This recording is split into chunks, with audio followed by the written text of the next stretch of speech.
get to start over on that one because we weren't. I totally forgot. I was about to say it looked the exact same. Yeah, good call. The first time I've done that. But anyway, as I was saying before, because we gotta have to start over for like 5 minutes. We were an hour and a half in. All right, I gotta say it all again. Right, what did I say to start?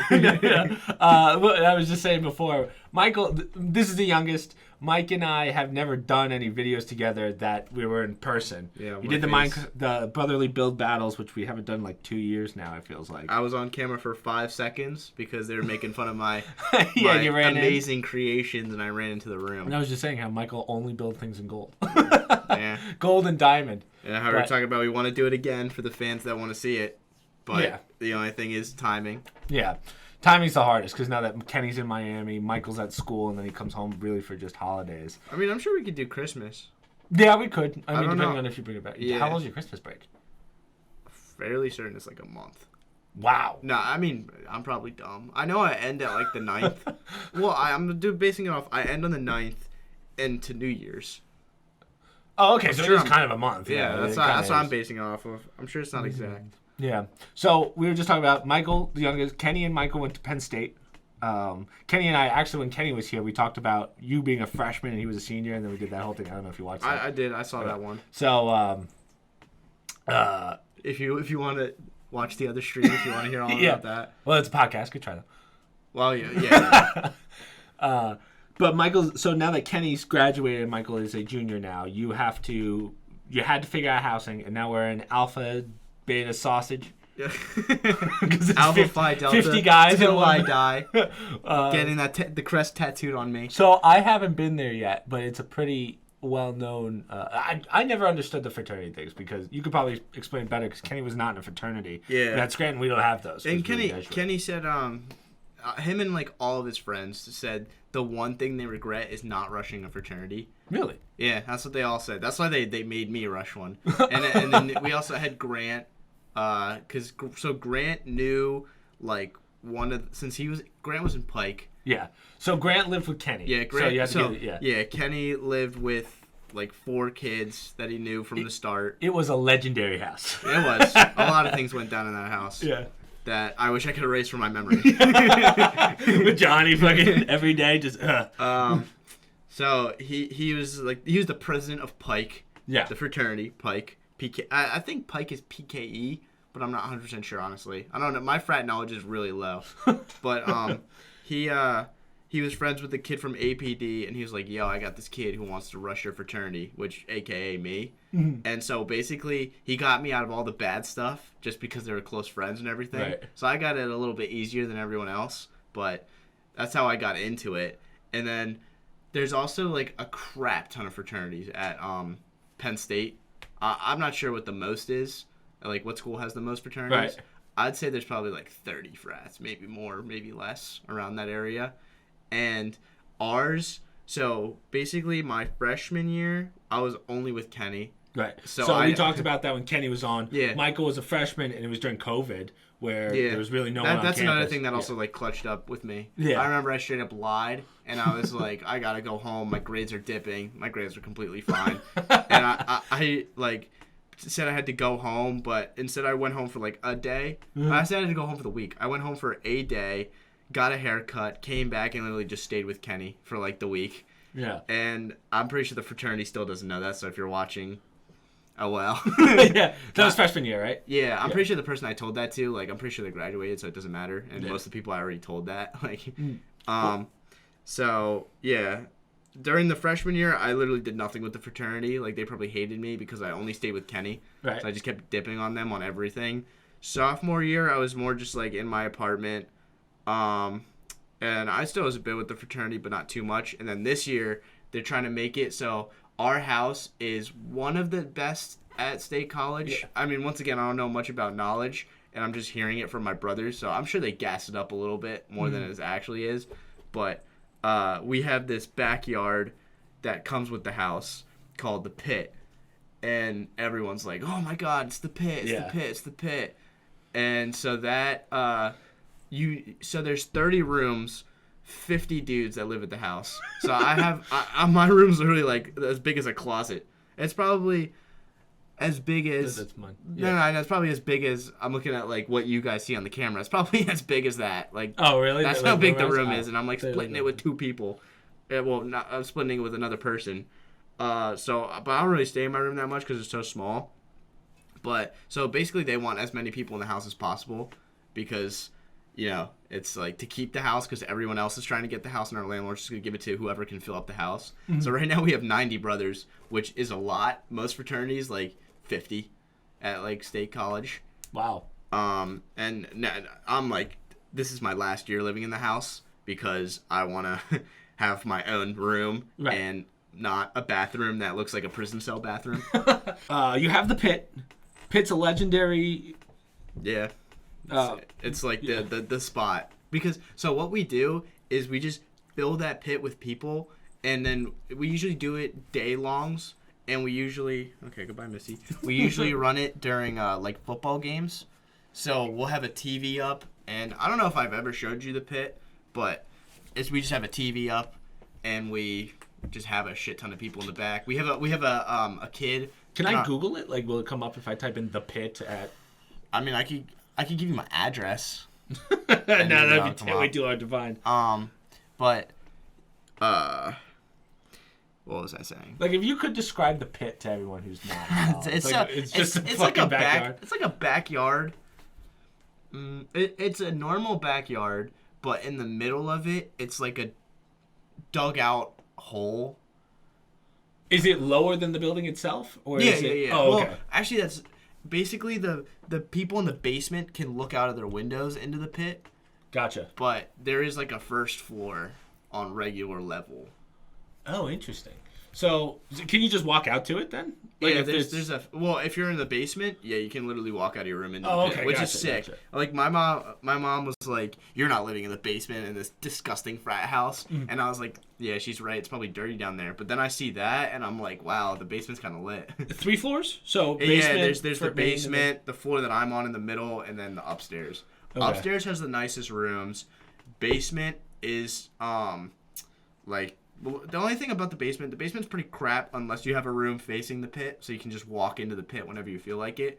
And then middle floor, it's like in the middle of everything. It's like the second nicest and the second like most fun, I guess you could say. So it's just like mid. And how right? You said 50 guys in a house. How well does everyone like know each other? Like, would you say insane. It's like pretty crazy that you just like know everyone. Really? So it has got, because I remember when I saw you for your birthday in September, you were like, I know like half the guys. Well, usually, so every semester there's a pledge class.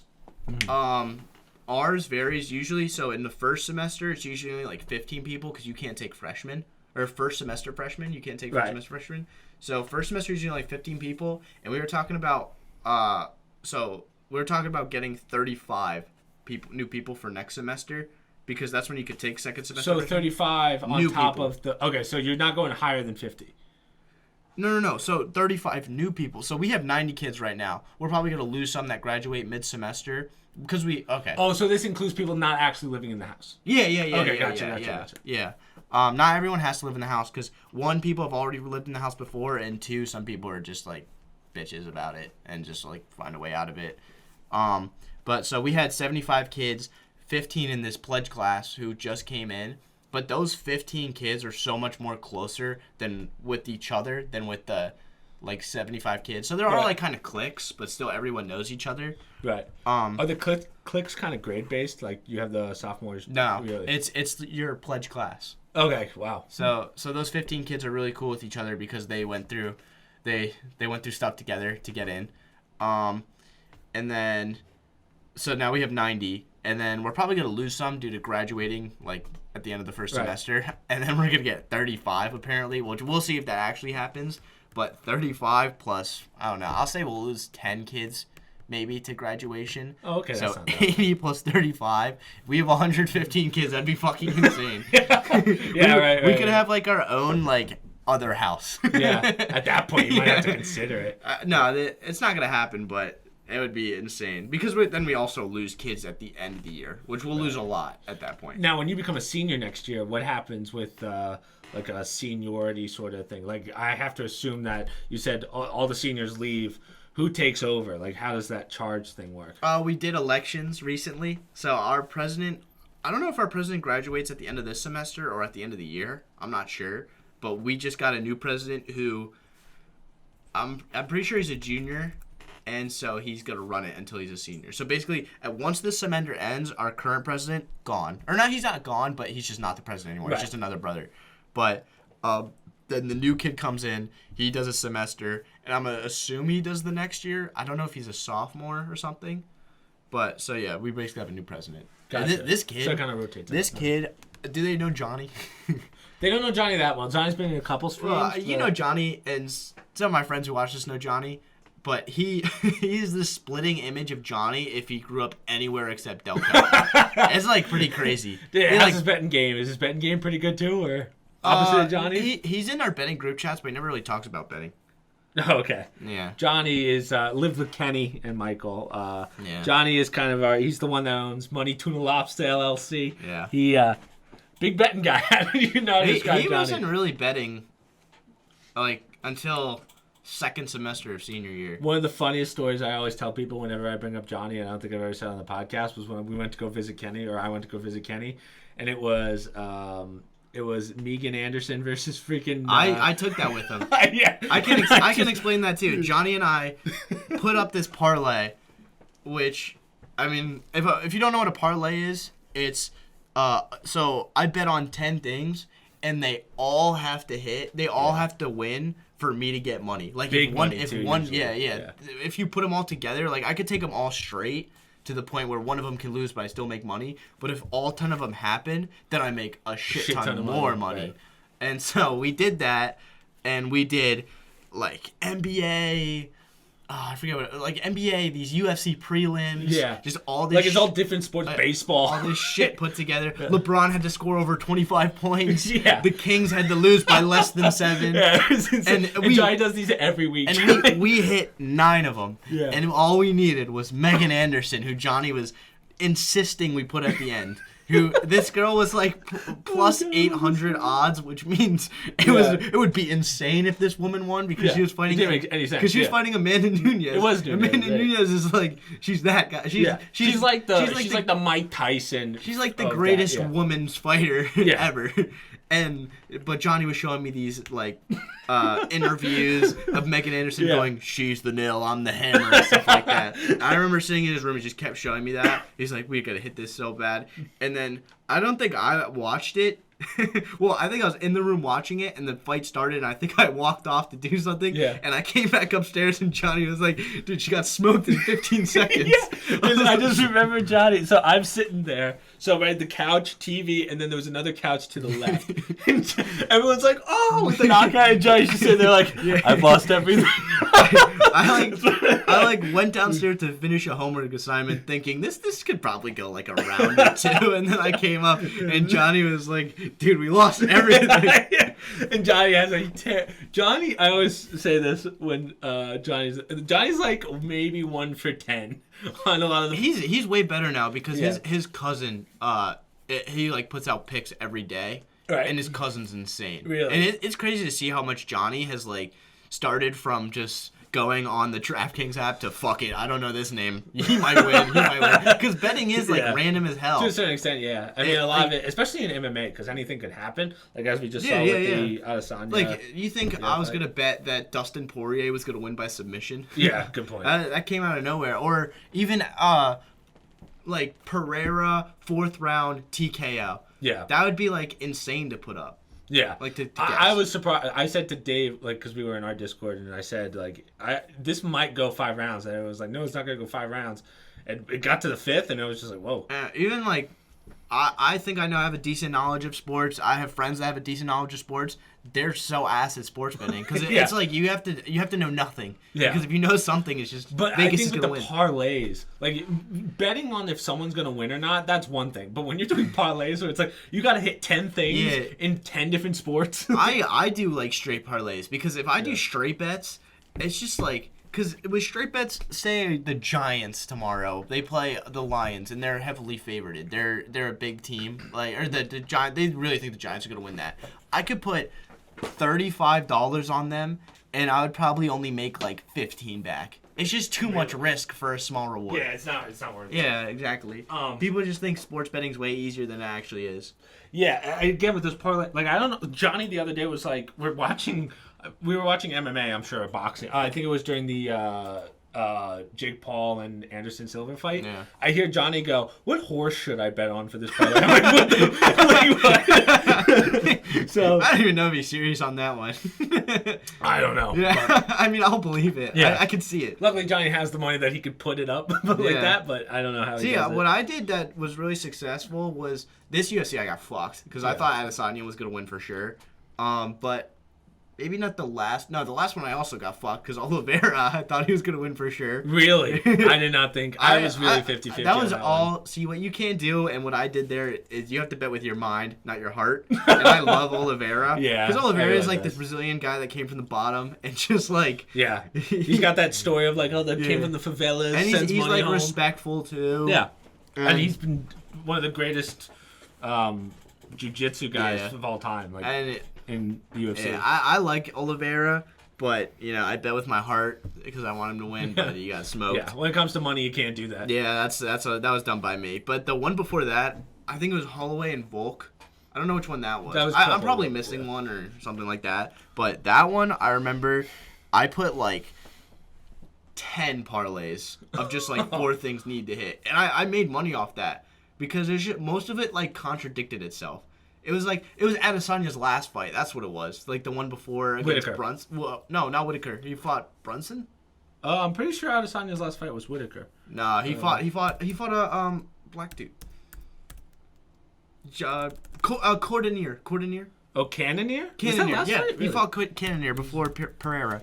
So what I did was I bet like Holloway, Volk. Oh, you're right. And then Adesanya. So I needed Adesanya to win that or I would have gotten screwed. It's hard to explain, but I just did like 10 different parlays of just different things. So I was probably, not everyone was going to win, obviously, because some of them contradicted each other. But at least I was going to make some money back. Because one of them was probably going to hit, unless I was that far off. But, okay, so let's say you put in $100 for 10 parlays, and you get 3 out of the 4. What do you win in that? It depends on what the odds are for what you put in that parlay and how many legs it is. Legs means like different things. Yeah, like different levels of it. Yeah, like how many through the 10 you There's so much different like sports talk for sports betting. Yeah, Johnny tries to explain it to me, and I never understand how the parlays work. You have to do it to know. Like, even when I started sports betting, Kenny like knew. He must have saw the degen in me because he just like he gave me like $20 on his DraftKings. And I fucking lost that in a day because I was just putting it on like stuff that I didn't really understand. Because I didn't understand the odds, I didn't understand the pluses. And you were doing parlays minuses. at that point, or just regular betting? I don't remember. Probably parlays because I was with Johnny. Johnny and Kernan. Johnny taught me like, only parlays. Kernan didn't really sports bet. Oh really? I always thought Kernan was big in the sports bet. He just destroyed line. Johnny's a great Johnny's a great example of like he could easily get you into the gambling of things because he's so.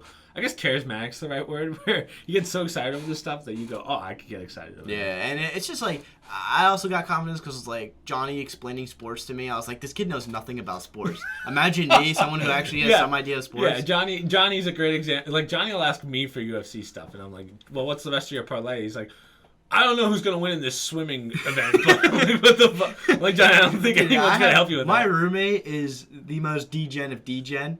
Yeah. And he throws down like $600 on a straight bet. Wow. Yeah. Jeez. He puts like $600 on like I said, the Giants to win. But I say only makes, but he makes like $400 back if they win.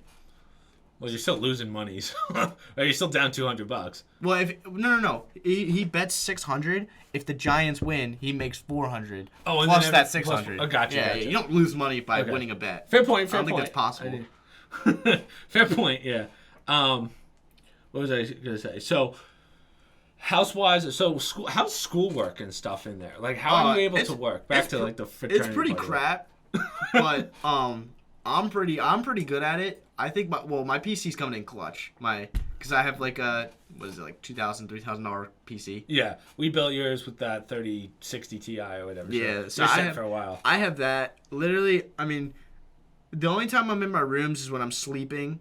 or doing homework, or playing NCAA 14 on my PC. Yeah, I see you on that freaking emulator all the time in Discord. Yeah, I have to... Dude, I'm so stupid because NCAA 14, I got the wrong one. There's NCAA Revamped, which is like someone took NCAA 14 and just made it way better to like and updated rosters and everything. So I got the wrong one, but it's whatever. Like by the time I do that and like bring it home for like you to help me get, the actual NCAA that they're releasing will be out. So there's no point.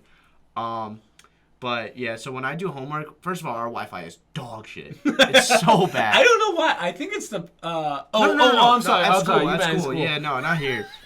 Here I figured it out because my router that I just put in, it's like actually working. Is it? Yeah, I mean, like you said, I'm the only one on it. So, yeah, our Wi-Fi. So my house is like kind of old. Like it looks like it's probably made in the. It's old copper piping and stuff. Yeah. So I don't have an Ethernet port in my room, so I can only use the house Wi-Fi. But honestly, usually I use my hotspot. Oh, man. I'm not playing video games online because I play NCAA. Like I don't go online with that because you literally can't. Yeah. The only thing I do, I only run Dynasty in NCAA for people that know that. The only thing I do is my homework on that computer, aside from NCAA, like I said. But that usually I'll just be like Google Drive, and it won't let me edit it because the Wi-Fi is like reconnecting. And then at that point, I get off the Wi-Fi, put on my hotspot, put my phone in the charger so I can actually do it. Right. And yeah. But how bad are we talking? Like, say, like struggle to download Word documents, or? No. It's just like it'll just crap out. Okay. Like it'll be working fine, and then just bang, it won't load for like 15 minutes, right. So then I switch to my hotspot. Well, how do you balance 50 guys on Wi-Fi? They have multiple routers. Okay, that's what I There's one for the basement, one for the middle floor, and then one for upstairs. Gotcha. Wow, that's tough. Yeah. Because your bandwidth.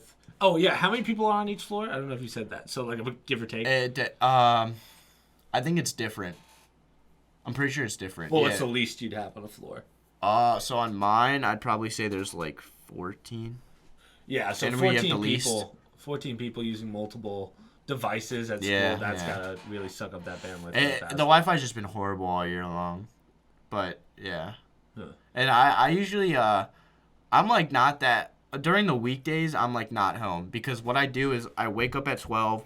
I walk all the way to my class, and then after that I go to the gym. No, after that I go to get food at the Hub, which at State College that's like the main, not library, but it's just like a chill center for students. I guess you could say it's full of food. I always get Panda Express there. So then I hit that. Then I go to my other class, and then I go to the gym, and by then it's like 6 o'clock. Go to the gym. And then I get back. I go every day. Do you really? Wow. Every day except usually Saturday. Oh wow! So you'll do 6 days a week? Yeah. Wow. I don't even do 6 anymore. Sunday I don't. Sunday sometimes I don't. Because it's the day of the Lord, right? Yeah. Or because I have too much homework. How far is Michaela from you? Like 40 minutes. Oh, okay. Gotcha. Usually her friends come up to play, for like a football games. So, because I used to drive to get her and then come back, and I was like, this is too much gas. I still do it sometimes, but usually it's just her friends come up for football games. I don't know what they're going to come up for now because the football season's basically over for us. But we'll figure it out. Speaking of football, what's it going to look like for Super Bowl? I know. The real question that I want to ask you and Dad, and one of these days Dad will have to do the podcast, but is Tom Brady... I can't picture that. Yeah. Tom Brady and Aaron Rodgers. Do you think they're getting too old for the sport? I mean, football's kind of hard because it's a team sport. Like you could be the best quarterback ever, but if your defense is full of nobodies, like so let's start with Tom because Tom's had the most problems. I would say their team has been like pretty bad for their division is so shitty. They have the Panthers and Falcons and Saints in their division. Saints, their quarterback Jameis Winston, so basically what happened to their quarterback on the Saints is Jameis Winston, he's all right, but he played a football game with like 4 broken ligaments in his hand. Oh. And when you do that, you can really fuck up your hand. Yeah, like you can't even like grab the football. Yeah. So he played with that. And so he's like still out. So they're playing with a backup quarterback. It's gotta suck. And their best receiver's injured. So they're like injury prone and just still not even a really good team. And then the Panthers, they're trading away all their good players to get like future assets because they like. They're throwing this one out. Because their team's just not good enough to compete, so there's no point. So you think that means that Buccaneers are going to do well in that division? I think the Buccaneers are going to make the playoffs because their division is so bad. That's the only reason why. So, and then after that, they're kind of screwed. Like, there's no real coming back from that. What do you mean? So, like, once you get to the point where you make it to the playoffs, there's only so far you can go if you're not. I mean, yeah. Who's the best right now? Best team? Yeah. Could it be probably quarterback or team? Team. Like, is it. Probably. I mean, there's multiple. There's no team really, but the team with the best record is probably Eagles, Vikings, Bills. Okay. Because once anyone goes up against them from the Buccaneers division, the only thing the Bucs have going for them is when you're in the playoffs with Brady, you got Brady. Even though he's old, but everyone's saying like now that he's going through the divorce shit, the FTX stuff. Yeah. Also, like his they're saying that Giselle was trying to divorce a long time ago because she's been cheating on him with their jiu-jitsu trainer. Yeah, the BJJ guy. Yeah, and so everyone's like Tom Brady's gonna lock in now. And I'm pretty sure he's 2-0 since the divorce. 2-0. Yeah, it's a small sample size, but everyone's like cut the toxic stuff out of your life because Tom Brady's proving it right now. Yeah, I mean his game though, because I just remember a couple weeks ago. That's how fast football moves. But a couple weeks ago, they were like, Brady's done. He's yelling at his own teammates. He gets pissed off like every game. I would be too. I mean, you literally just threw you kind of destroyed the home. Yeah, his team is just not performing well, but I think they're still going to make the playoffs. They just have to like kind of get better and towards the playoffs. Like they need a momentum shift because they're like all pissed off. Because right now, I don't think they're even first in their division, and that's pretty bad considering the division they're in. Really? Now, Aaron Rodgers, though, they just look terrible. Like, is that on him or is that the team? That's the team because they also. The problem with football, I'll go fast. The problem with football is I feel like they always blame the quarterback. Yeah. When in reality, that's just it's how it is. Like, that's just defense will suck and they'll blame the quarterback. That's just how football is. That's how it is. That's how it was in high school. That's how it is in college and even the pros. But Aaron Rodgers, so they lost. I don't know if you knew this, but like the offseason, they lost their best receiver, Davante Adams. Yeah. That guy, he's on the Raiders, and the Raiders are doing terrible like record-wise, but Davante Adams is still doing well on that team.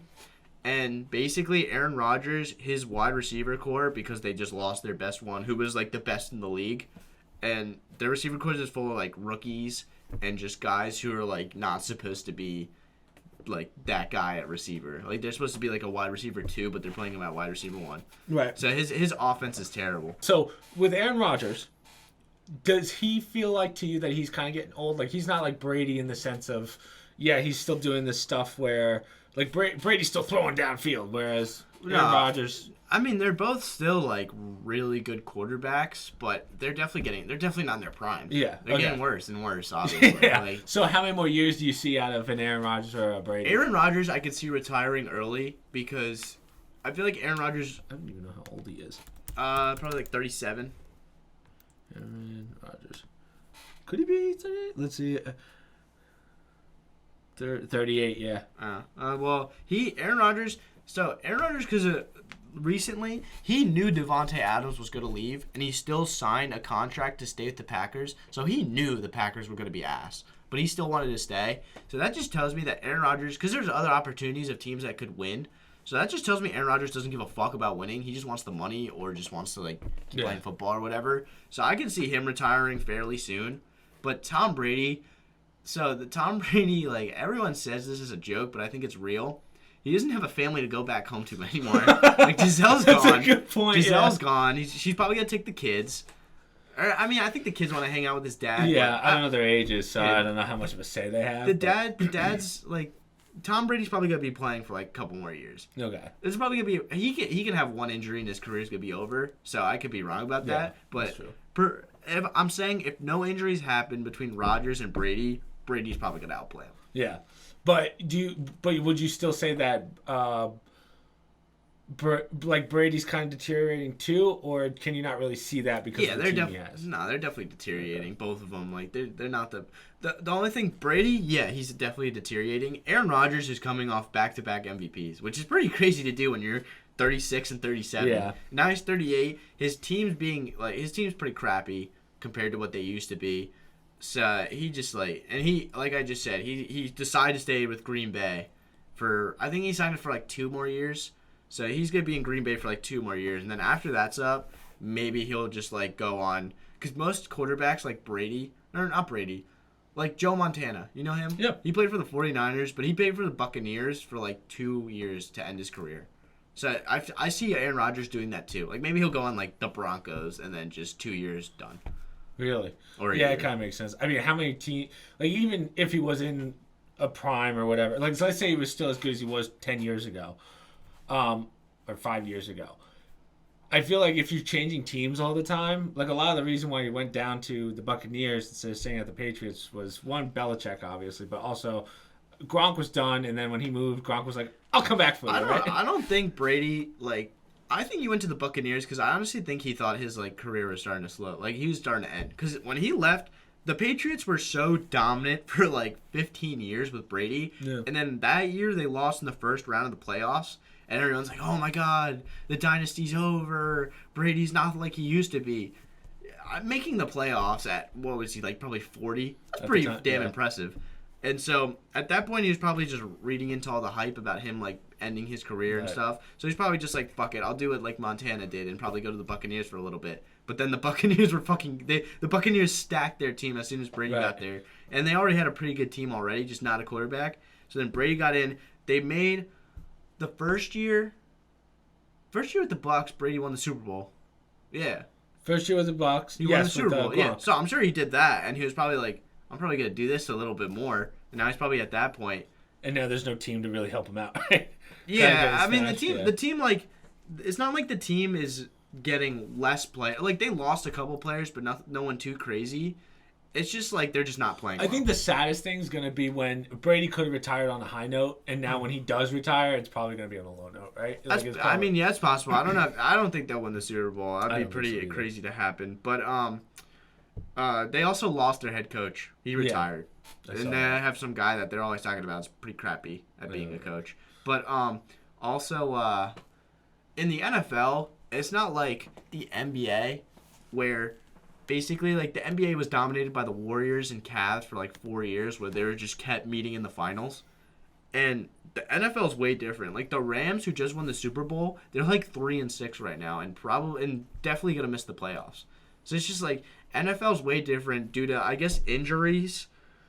Way more players, so, like, free agency goes way different. Yeah. Way more positions that you have to keep hold of. Also, the lifespan of the average football player who's not the quarterback is like 2 years, right? Or something like that? No, that's not true. I mean, running backs usually retire at like 28, which is crazy.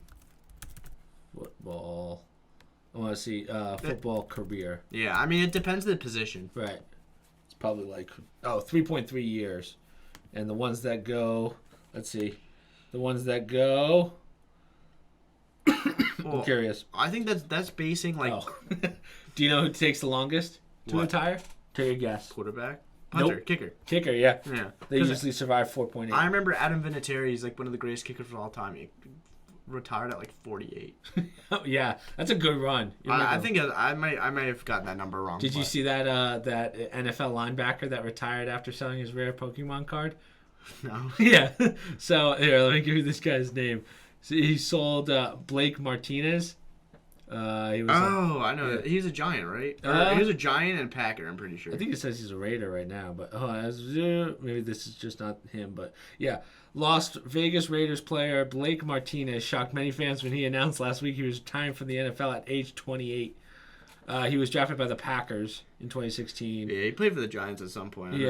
Giants in 2020 before suffering ACL injury in 2021. But he sold a Pokemon card. For how much? $700,000, which I didn't think is yeah. Dude, his contract is probably worth more than that a year. Yeah. But I guess he made $700,000 for just selling a car instead of selling his body on the football field. Yeah, true. Good point. That's CTE. But Mom and I talk about this all the time. Well, not all the time, but we've had a couple articles on it. But football, when you really break it down, is such insane. A stupid sport. It's insane. If you're like near the field too, just like you hear the contact, you're like, oh man. The most normal tackle, you're just like, oh my god. Oh yeah, I can't imagine. Even it's full clip too. It's not like just 300 pounds hitting each other. It's 300 pounds with momentum. Even in high school, like when I played, because I like watched it do it throughout middle school and then played it in high school, and I was like, wow, this fucking hurts, and it just seems way different when you're actually in the sport. The one that always makes me cringe is the when it's cold outside. Mean anything? What? The blinking means it's recorded. Oh, okay. Yeah. Okay. For a football, like getting hit in the cold, like that's gonna suck so much. Like if I just do that in the cold. I loved our quarterback in high school, but I hated how he did this.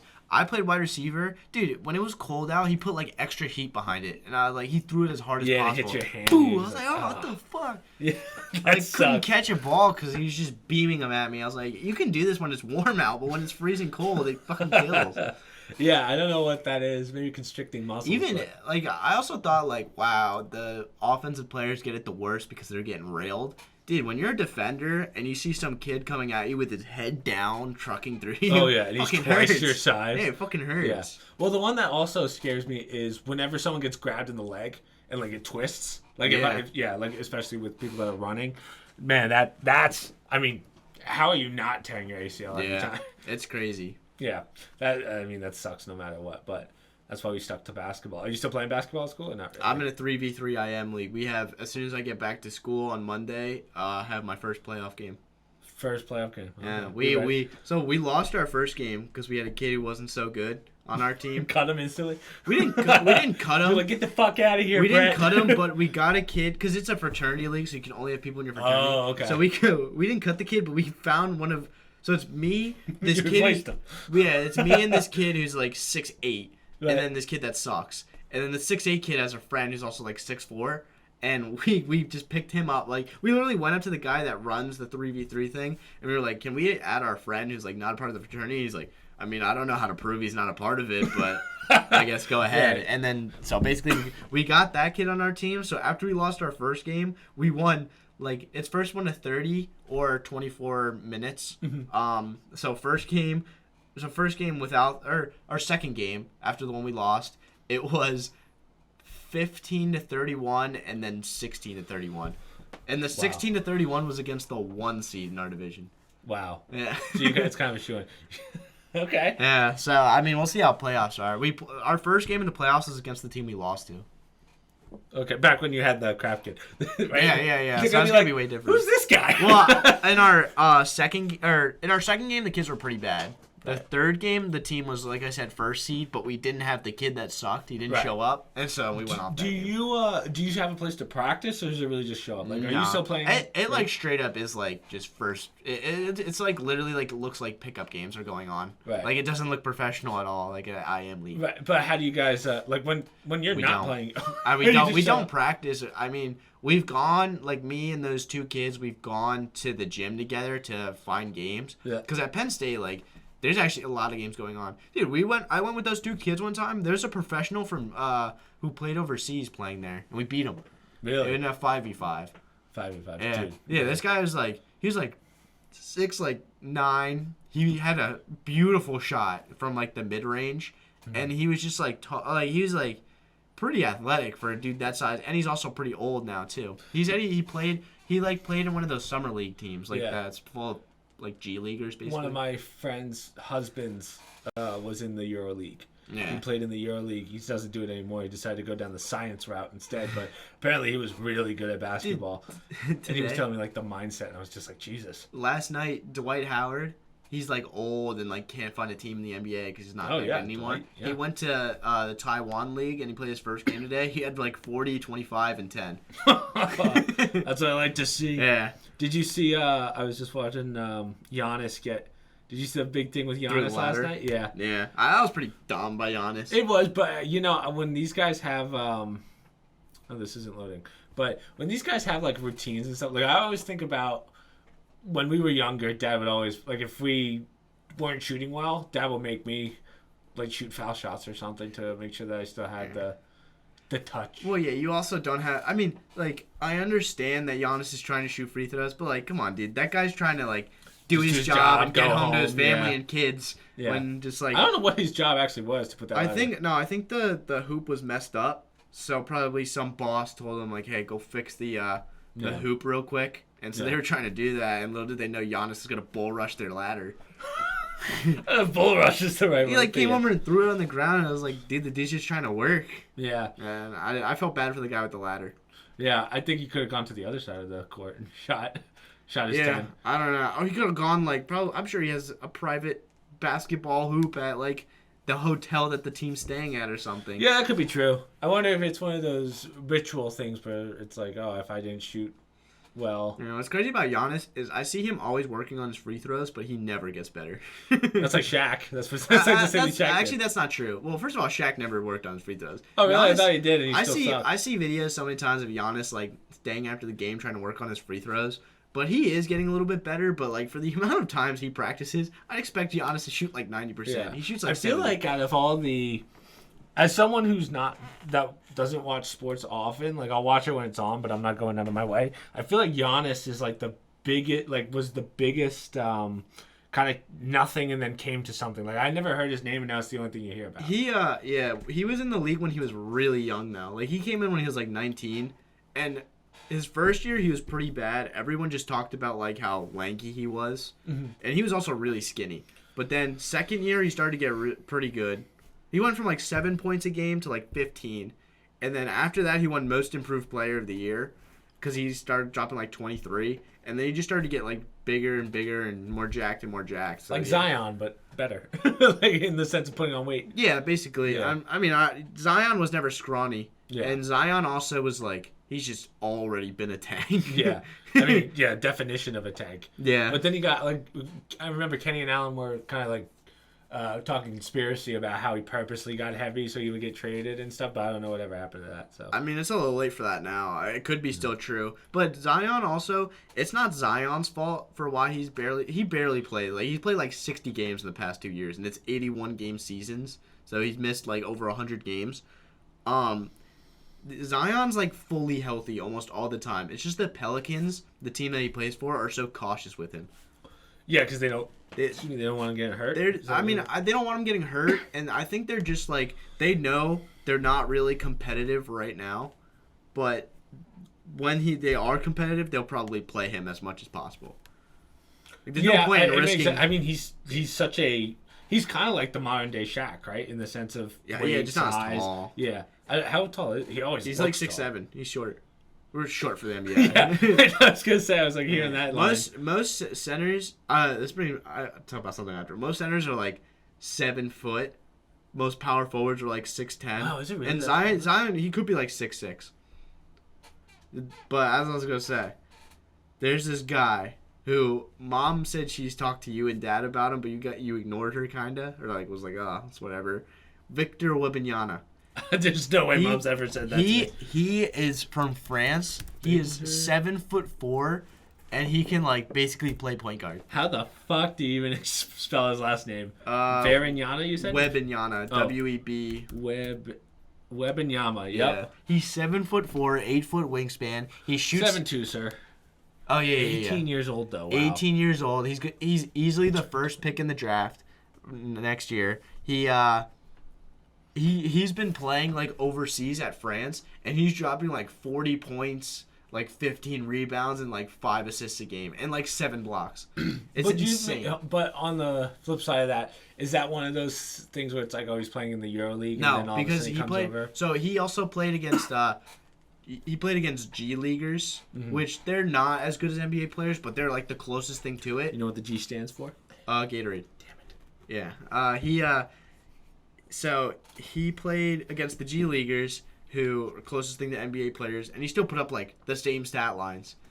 It's just like you're either people that are tall enough as him are too slow to guard him. People that are shorter than him, he just shoots over. Yeah, it's insane. Wow, he's literally like freak genetics. He's like shooting like off one leg threes at 7'2", and wow. It's insane. And he like there's this guy Rudy Gobert in the NBA who's 7'1", insane wingspan. He has absolutely no offense. He's all defense. He's like the best defensive player in the league, but he has no offense.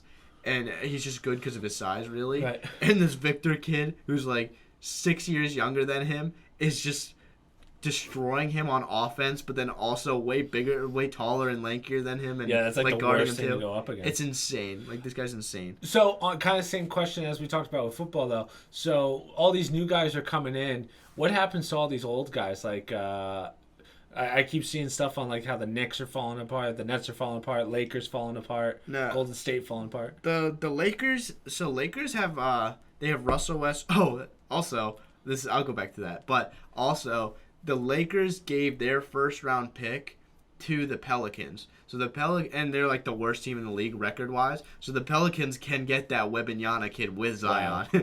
Yeah. Oh, wow. Yeah, that's possible. That's tough. But the Lakers, so they have Russell Westbrook, Anthony Davis, LeBron, and then so the two things where they're screwed, which is just horrible managing, is one, they have no picks, like I said, because they traded them for Anthony Davis and Russell Westbrook. Mm-hmm. So they have no draft picks. So if they suck, they can't get anyone new from the draft. So that if LeBron, Westbrook, and Anthony Davis retired right now, I don't know what would happen to the Lakers.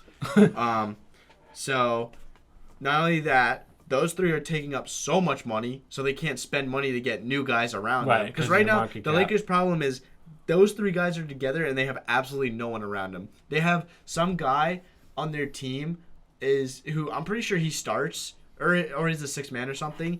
He was like doing Grubhub or Uber Eats, working that like last year, and they picked him up to be a shooter on the team because he's some white guy. He's a white shooter, and so that's a problem. And then also Russell Westbrook, Anthony Davis, and LeBron just don't fit because Westbrook needs shooters around him.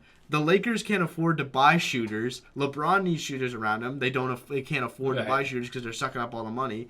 Anthony Davis, he's a good shooter for how tall he is, but like he's not an excellent 3-point shooter. So they just don't fit together. So if I gave you if you were to make the decisions, what would you do? Would you lower LeBron's? I mean, you'd have salary. To you can't do that. Like LeBron wants his money. Oof. Yeah, that's tough. You're in quite the predicament, huh? I mean, honestly, if I was Lakers, I'd just jump the ship. Yeah. They're 3-10 right now. They can't win. I would just trade Anthony Davis because they said they're like kind of looking into trading Anthony Davis. Was there ever a time where anyone was going to say LeBron was going to have a 3-10 season? You know? Yeah. I mean, not only that, we could even go to Lakers are in the worst situation out of the teams that you named. Mm-hmm. Like. They just have nothing.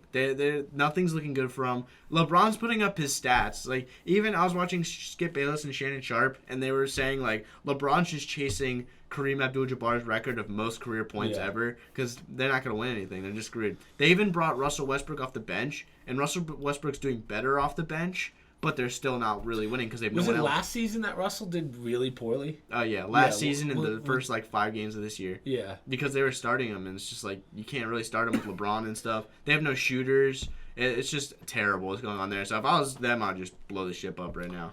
Blow the ship up, start over? I would trade Anthony Davis for as much future stuff as possible. I would try and trade LeBron. I would try and trade Russell Westbrook because you're just not going to win. Yeah, how are you going to trade LeBron, though? You have to just get as much as possible. Take your son, go somewhere else. I mean, they can't. LeBron said he wants to play with his son. The Lakers can't draft his son because they traded everything away. But and then even the Nets. I think the Nets are a better put together team. But the situation that's going on in the Nets is insane. So first of all, Kyrie Irving currently is doing So I don't know what happened exactly, but he posted something anti-Semitic. Yeah. So he got a lot of crap for that. The NBA suspended him for 5 or more games, and they made him. He's coming back. I'm pretty sure tonight or tomorrow because the NBA what they made him do. It was they made him go through an anti-Semitic class, post an apology. Oh, that works. And now he's coming back early, and I'm pretty sure the NBA just realized we're literally making him do 6th grade, detention assignments. Yeah. So they just brought him back. Ben Simmons, everyone hates Ben Simmons because he's scared. Because Philadelphia hates Ben Simmons because he was scared to shoot. He just got so much worse. He always seems like he doesn't give a crap about playing basketball. He just wants his money, and he's being paid a lot of money. So they traded him to the Nets, and he's been playing terrible for the Nets. To put in perspective for how bad he's playing, Joel Embiid had 59 points. His old teammate in Philadelphia, Embiid had 59 points in one game. That's more points than Ben Simmons has scored all season, which is 42. Wow. And he's just terrible. And also he's hurt now, and so the Nets are running Kevin Durant and a bunch of pretty average or below average starters.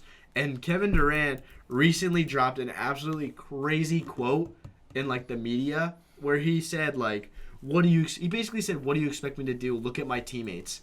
And he named every single starter in the starting lineup, saying how like, "What do you expect me to do? I have Royce O'Neal on my team or Edmund Sumner," and that's just like crazy to say as a teammate.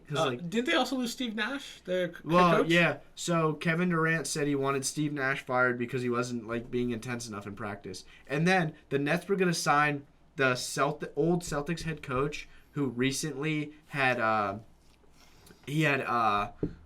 love affair basically with a coworker, and so they fired him. And he was like the best coach in the league at the time. And they got rid of him, and the Nets were going to pick him up, and then I don't know what happened. They just didn't do that. It's a theory that the NBA didn't let the Nets pick him up because of like what happened. Right. So there's certain rules and regulations. So they're going through a lot. Open lawsuit maybe. Yeah, and even the Warriors they're not doing well. Yeah, I was just about to ask. So when Kenny was on here a couple weeks ago, we talked about what literally just happened that week was the whole situation with Draymond Green. Oh, against socking Jordan Poole. Yeah. Kenny had like this kind of, I don't want to say conspiracy, but he said,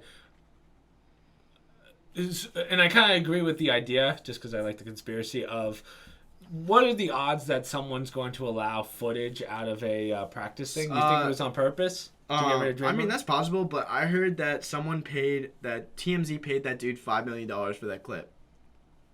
Wow. Yeah.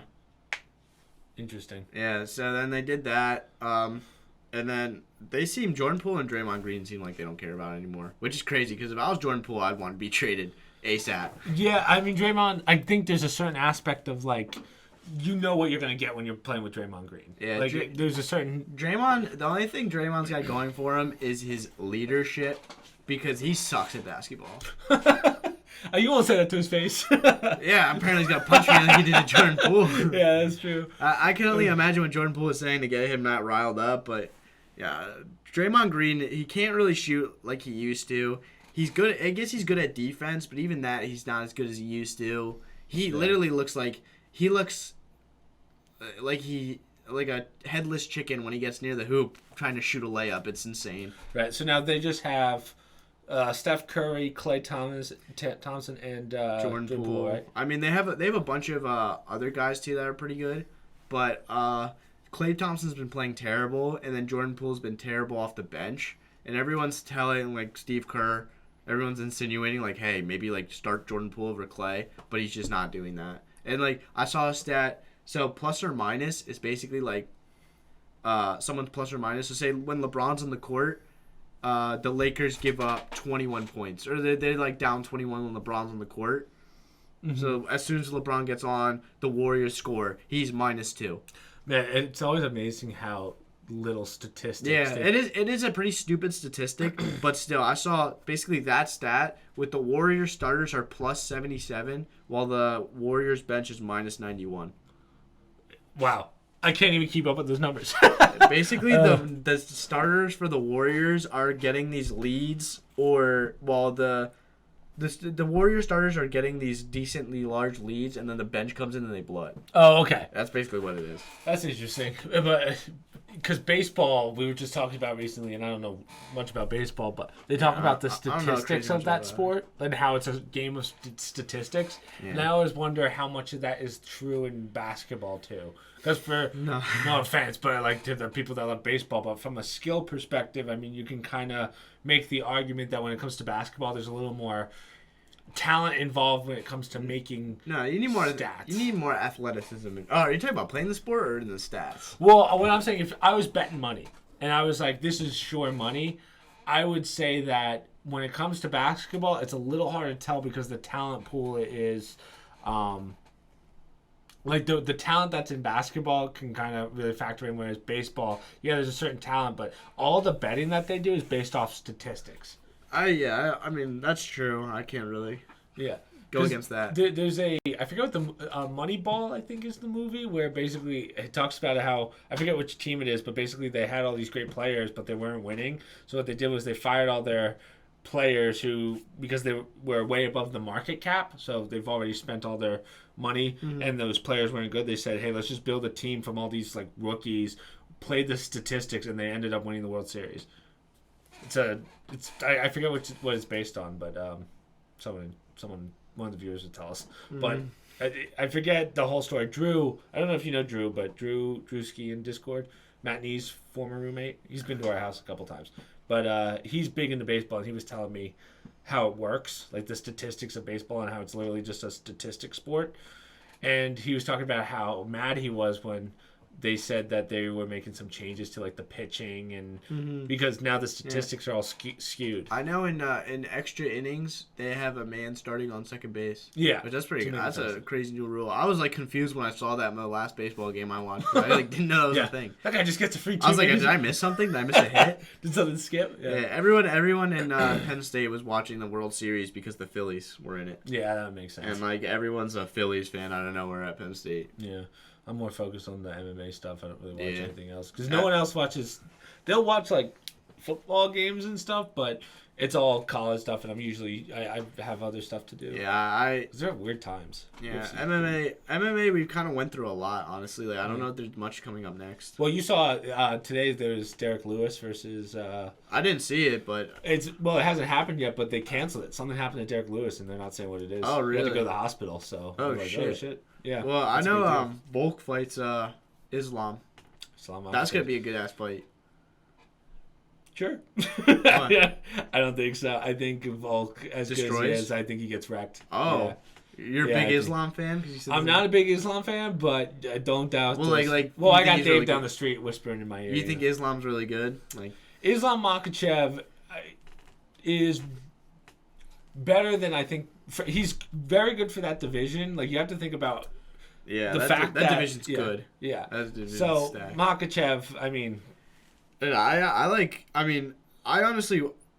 You're probably right, but I want Islam to lose so bad because I'm so annoyed of these dudes from the same country in Russia. The Dagestanis are unbelievable. Yeah. They're going to run every division. Well, I was telling you, I haven't introduced you to our neighbor, but Dave was telling me, like, he trains with John Jones and all those guys. He trained John Jones. John Jones is coming back. Yeah, December, hopefully. Yeah. Stipe hasn't signed the contract What's his name? Dana White. He's been saying that for the past, 2 years. Yeah. So I don't know. So apparently Stipe hasn't signed the contract. So. He said, I'm pretty sure he said he would fight Ngannou, Dana, as soon as John Jones comes I'm sure John wants to do that. I think that'd be a horrible idea to throw him straight to Ngannou. Dana's probably pretty pissed at Ngannou for leaving and doing all of his fiasco, so he's like, I'll throw you Is he back? Technically, Ngannou's still on the roster. I don't know. They probably negotiated one more fight or something, but to give him a full contract. Because heavyweight has not moved in so long.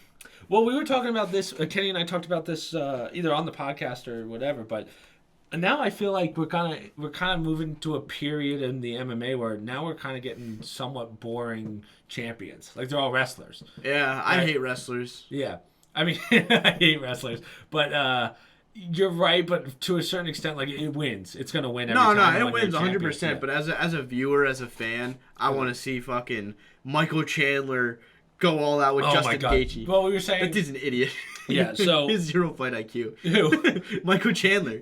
Well, he just fucking throws hands the whole fight. Yeah, there's definitely a certain level of fight IQ to it, but I think he everyone talks about his cardio and how good his cardio is. Yeah. And he obviously does have that gas tank, but dude, those shots he was taking from Dustin were not. I think he knows what sells. So yeah. He's just he hasn't. I haven't seen him win a fight. That's what we said though. Even though he can lose 10 fights in a row, if you keep fighting like that, I'm gonna watch you every time. He's lost his last 3 and no one cares. No one said anything. Yeah. Everyone talks about McGregor losing 4 out of his last 5, but no one talks about. I don't think he lost his last 3. Chandler? He lost to Poirier, Gaethje, Oliveira. I thought he just kicked someone in the face real. Oh, Ferguson. Yes, Ferguson. That's right. He is in there. That fight, I that was one of the nastiest kicks ever. Yeah. I mean, Ferguson's also he's falling off. He's old. He's not good anymore. I want to see. They talked about it so much. It's not going to happen. I think the McGregor era is over, but McGregor versus Chandler. They're going to do one more. They're going to do one more fight. I don't think it'll be against Chandler, but Dana just said yesterday that Conor's coming back next year. I just don't know who you give him. Like, you can give him... He's not going up against the Dagestani, I can tell you that. No, I get fucked. Well, also, like, I was watching it. Honestly, McGregor, like, his past 2 fights against Poirier...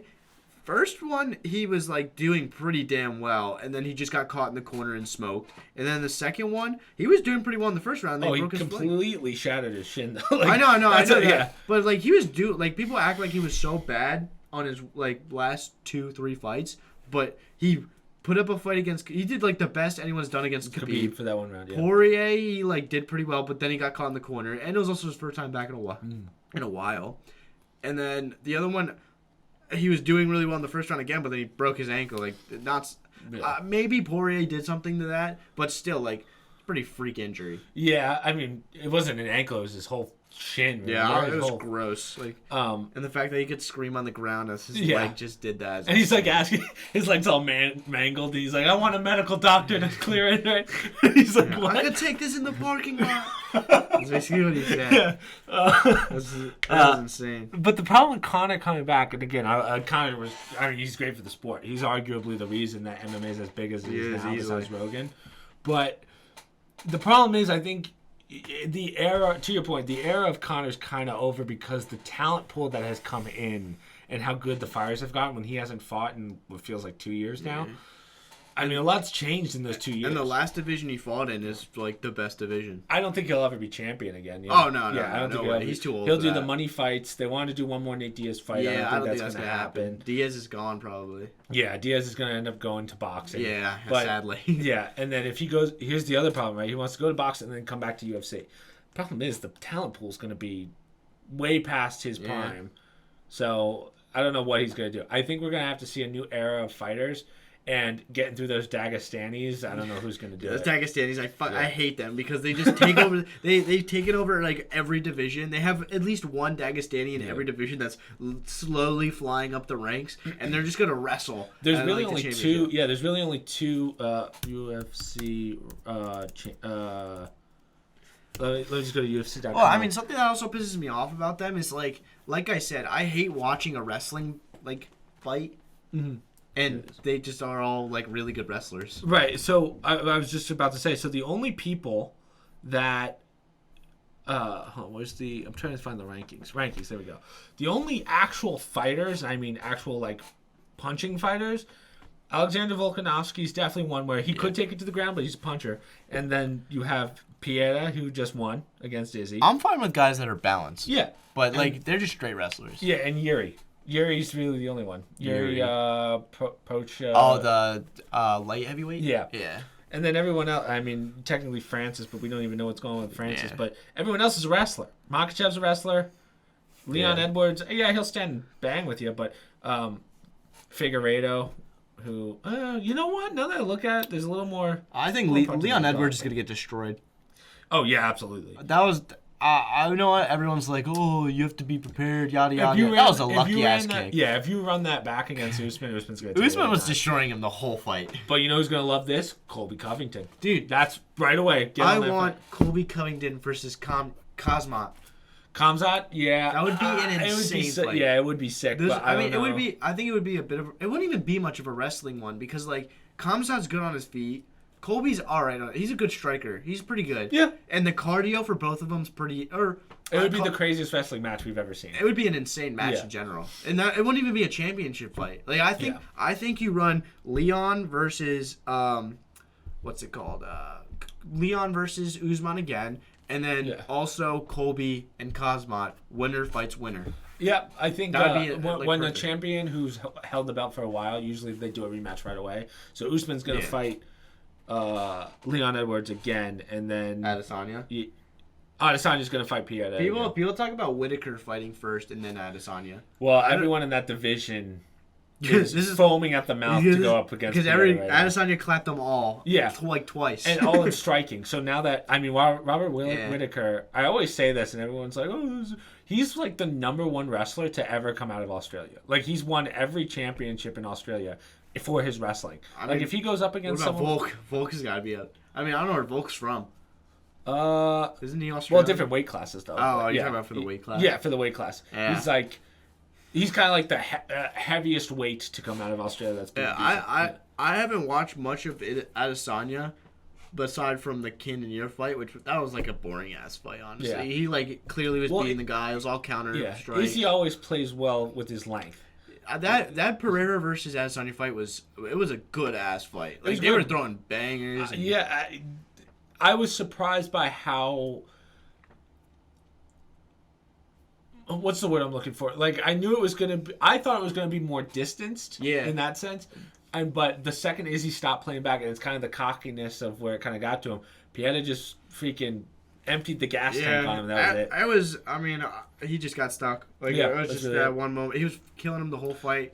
Do you think it was a little too early of a stoppage? I know a lot of people have been arguing about that. Adesanya was like, let me get slept. And I understand that. For a championship fight, Adesanya, like Adesanya's probably like pound for pound. Yeah. Yeah, before that fight. Arguably, he was pound for would pound. say that he is. And I think I would have just let it go a little bit more and see what Adesanya does. Yeah, I mean, people talk about, the brain damage, and he'll always get a second one. But, yeah, for that one, when you're defending your belt for, like, the 12th time, I'd like to see it go out. Do you think, if you're that referee, do you think Adesanya's going to blast you at the end of the fight saying, oh, that ref let it go too long? No. No, yeah. Adesanya said he was going to, but his coaches said that it was looking bad, so he said, I agree with my coaches then. Yeah, I think it was, like, I don't think Adesanya was going to get out of that, but if I was a ref, I would have let that go a little bit longer. I would have too, because I think for the championship, to your point, like, it wasn't looking good. I think there was a lot of time left on the clock too, if I remember. If there was like 20 more seconds in the first round, that was crazy. He wobbled. Yeah. He had like Pereira like that. But now the problem, like Pierre's not gonna hold that belt very long. No. So. Whitaker's gonna. He even got like a tattoo of the belt right here, Pereira. Oh really? Yeah, that's stupid. He's gonna lose it so fast. Yeah, he's gonna lose it to Whitaker. Probably instantly. Yeah, everyone beats says Izzy again. Adesanya's better than Adesanya beats Whitaker. Pereira beats Adesanya. Whitaker beats Pereira. Yeah, that's probably it's true. It's just like I don't know. Archetype. What's interesting though is I don't understand why Izzy lost to Pieta, because given the boxing, I'm sure it's more of a mental thing. Because when you think about the past fights that he had against Whitaker, I mean, you name it, Cannonier, those are all strikers. They're wrestlers too, but they can still strike. They're the same size as Pieta. I mean, I don't count this fight for Adesanya and Usman's fight. I just don't count it, because it's like if you're winning, it's one shot. Yeah. If you're winning 4 rounds, you're caught in a corner. I think you're the better. Like I think Adesanya's the better fighter, and I think Usman's the better fighter. I think most people who are UFC fanatics would say, well, that's part of the game, right? Yeah, lucky hidden. It's true, but it's just like I don't know. That's the craziness of MMA. Yeah, that's really it. Like, I always look at, because the real eye opener was Peter Yan versus Sean. No one thought Sean was going to win. Yeah, that fight. I didn't watch that fight, but everyone says like Yan should have won that. Yan got robbed. But it's interesting, right? Because everyone's saying like Yan did have control time and grappling and everything, but O'Malley did more damage. Which I wish fights were graded like that, but sadly they're not. Yeah, it's tough because you don't know. Like, if Peter Yan had 6 takedowns, Sean had like 1 maybe, if I remember correctly, but the rest was all striking. So then you have to figure out how much does one punch versus a I think that is how fights should be, like... on the damage. That's how they should be sound like you're into bare knuckle fighting. That sounds like your thing then. I mean, wrestling's cool, but if like they say about Yan, if you're just gonna sit on a dude's back the whole fight, it's pretty fucking boring. Yeah, no, you're completely right. Yeah. That's why they used to do, and I don't know if they still do it as much anymore, but with wrestling, if nothing was going on the ground, they would break it up and tell you to stand up. I love Oliveira. Oliveira's like perfect balance because he throws those jabs, and then he fakes falls on the ground. Yeah, he strikes at interesting times though, because he'll strike and he's not afraid to get hit, and then he takes it to the ground. Like ultimately, he's trying to get it on the ground. Yeah, he's trying to get it on the ground. That's really it. It's always so funny how like someone will like miss a punch, but then Oliveira will like fake fall to get the guy on the ground, and the whole crowd's like, oh. What's funny is a great example of wrestling not working was, do you know what Imanari roll is? It's when guys kind of roll to their back to try and get the legs. It's kind of like if I tried to dodge your Dan legs. Hooker fight? Yeah, did you see that? That guy kept trying to heel hook him. Kept kicking the sternum. You know how much that's gotta suck? I know. And he just kept trying to heel hook Dan Hooker, and then after that he had no game plan. The guy's like, I'm good. He's like, he wins. I know, that was hilarious. I just downloaded the UFC game, dude. I'm cracked at it. I used to be cracked at that game, but I haven't played it in a while because I sent the PS5 home. But I used to be... that game, it's so intense. I always put the headsets on and just... It's I don't know how that game... I've never played those. I feel like I should. Once you start playing it, you're going to fucking suck. Then you're going to play... The learning curve's Then insane. what I did was I played online, and I saw how these kids that were actually good play, because the matchmaking's terrible. I was like a level 2 playing like a level 90. And so I was fighting these kids that were cracked. And I knew I wasn't going to win. So I was just watching how they fought. And it's about timing. You have to learn your opponent. It sounds so complicated, but then once you get good at it, it's so much fun. Is it? Yeah, the game is so much fun. And then I put the headsets on, you hear that. So what are you playing right now? What are your to transfer to gaming? What are you playing? Well, I was playing NCAA at school. I got home. You deleted all my games. Okay, listen. Listen to my podcast, the data. You deleted all my games. I understand. Dude, how much data is God of War? I wasn't sure how much was you on there. You could have kept me Fortnite. You could at least kept me Fortnite. I was like, that's on the PS4 over there. I mean, yeah, that's true. But I want my PS5. Yeah. But the only games I've downloaded is Fortnite, Madden, UFC. Okay. Because I didn't realize that your PS5 didn't have the disc thing. I didn't realize it was only downloads. It's only downloads. So I was like, crap. I was about to buy God of War. I was playing God of War last night. The beginning was pretty lit against Thor. Yeah. Yeah. And then I even see so many memes. Kenny and I keep sending them to each other on TikTok. It's just shit about God of War. Mm-hmm. But then it'll be you know the scene where Thor first comes in with his hood? Yeah. And it's Kratos putting his hand in front of Atreus or what's his name? Atreus. Yeah. And it's just captions, my brother hiding me from my uncle or something. Jesus. Wow. But you really only play sports games, right? You don't really play anything else anymore. I mean, me and my friends, shout out the PS4 boys, we play Siege over the summer. Okay, well that's not a sports game, but I always tell people do you still have 16,000 hours of one of those 2K games? It's 2,000. No, there's one you have 16,000 hours on. I don't think so. You can check my Steam. It's 2K15. I probably do. Maybe a little bit more. I have it on my PC at school. I have to see. I stopped playing it. I stopped playing it for NCAA. Right. At school. So I have this. So I mean, I could probably figure this out with you, but I'm just too lazy. But basically, every time I turn off my computer, I take a spreadsheet class. I have to re-download Excel on my computer. Interesting. Because I have to use Microsoft Excel, and I don't have Excel on my computer. So every time I turn on my computer, I have to re-download it. So I just leave my computer on.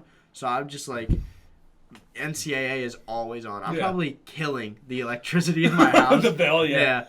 And so I'm just always have NCAA on, and that's also why I have a lot of hours in that. Yeah, I did play that game a fucking ton. But what was the one though that there's one on Steam? 2K15. I'm telling you. Oh, that's 2K15. Yeah. Okay, yeah, you gotcha. And I played it on my computer downstairs in the basement, my shit computer that I broke because I raged at 2K15. Well, I realized that I was playing God of War. That right bumper, I don't know what the fuck you did to the PS5 right bumper. The R2? But, I don't know. I haven't raged recently. I control myself. Dude, those Madden games get me pissed off. Because 2K Madden, it's just they're so ass. But they get me so sucked in. I was thinking of getting the new 2K because Matt, Allen, all those guys play that Street League, and that's cross-platform. So I was like, oh, Street League. I know nothing about 2K23. Yeah, what's that thing that you always do? When you're playing in the Park. Yeah, Park is fucking fun. I call that Street League. I guess that's wrong. It's my park. Park. Or my career, my park. People just call it Park. That's what they call it. But I don't know the 2K logo. Me, my friend Julian, and usually some other third kid. It's interchanged throughout all the 2Ks. Playing threes on Park is so much fun. Does it go to fives or no? Just threes? Yeah, there's Rec League. Ooh. But that is That's pretty fucking hard to play because court spacing is so hard. You, me, Alan, Matt Sprague, Julie. I don't have 2K there at 23. Yeah. I could get it, but yeah.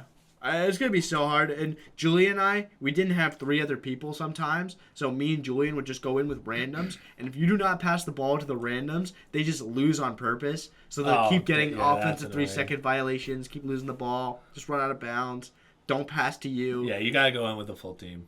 You can't. NBA 2K19, shout out the PS4 boys once again. But we that was like our game. That was like, aside from Siege, that game we all played and made like my careers. We made our own rec team, and then we like grinded that game.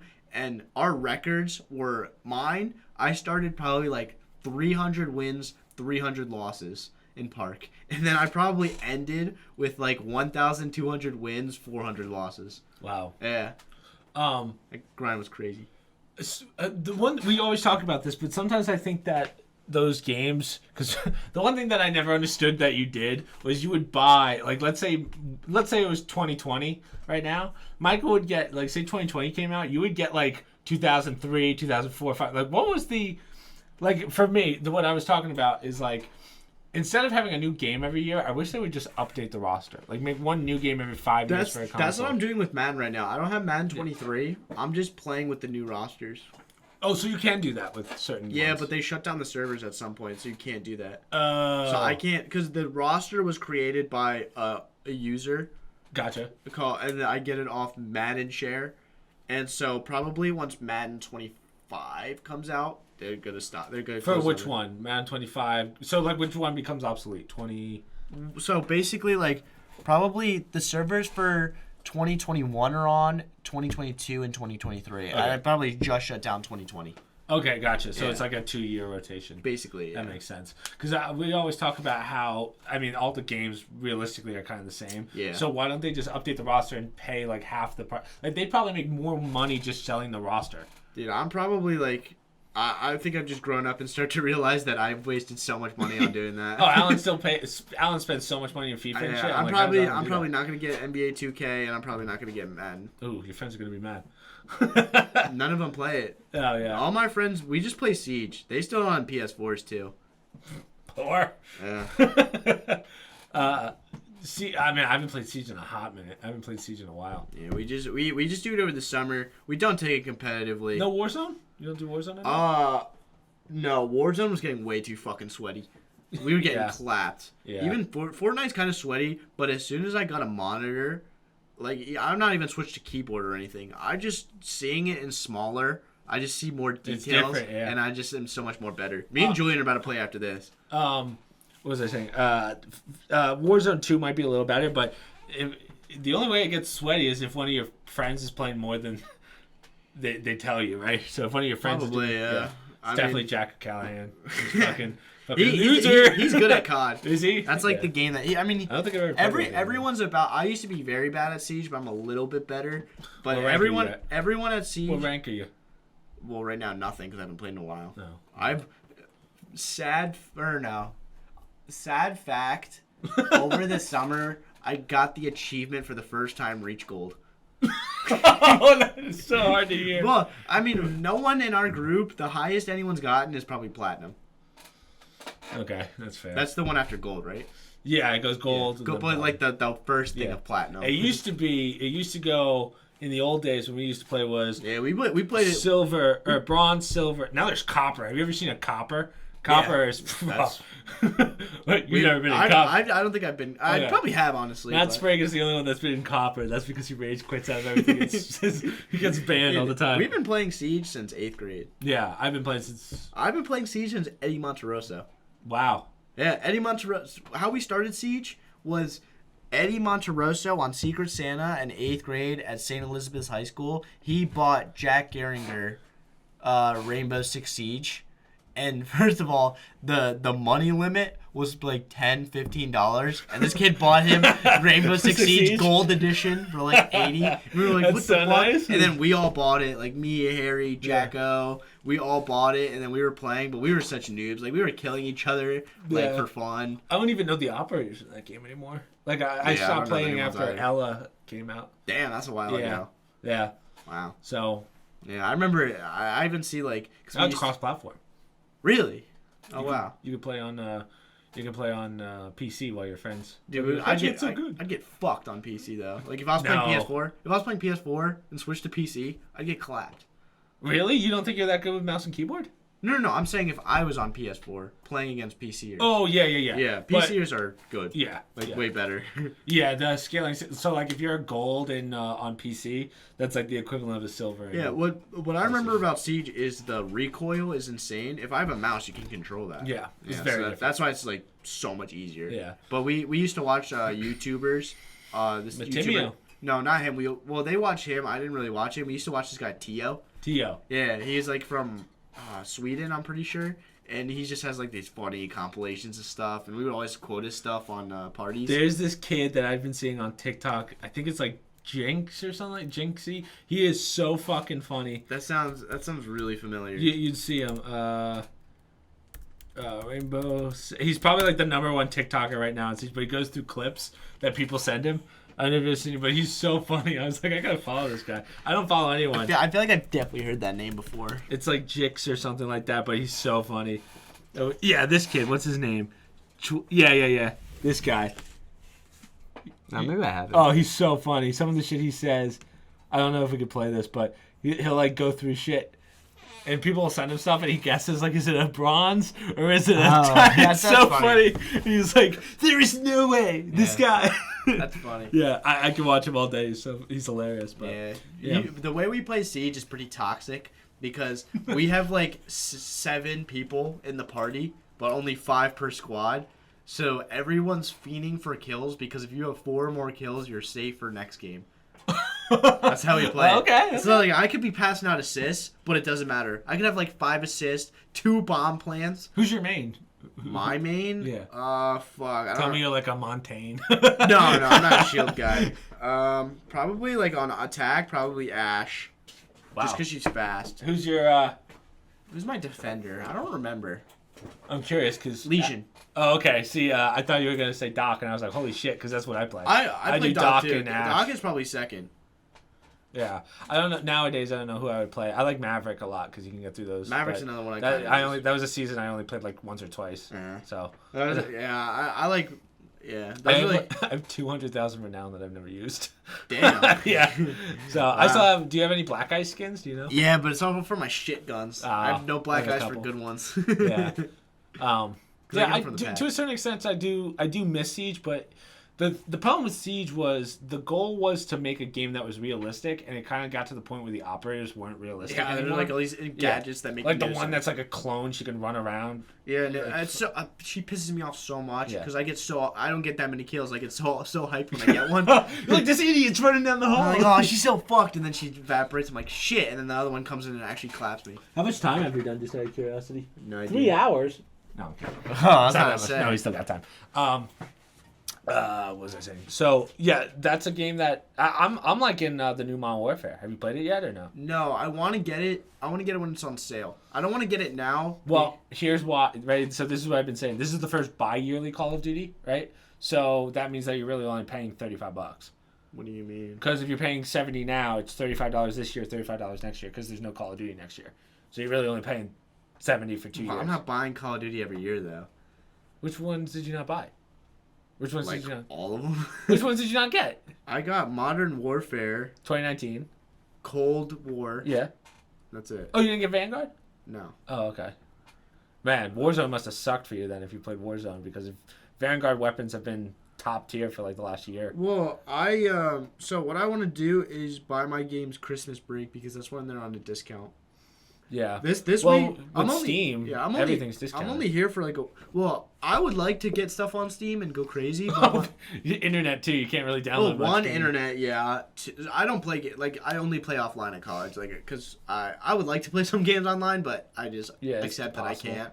And I just save it for home because now I look forward to home a lot more. Yeah.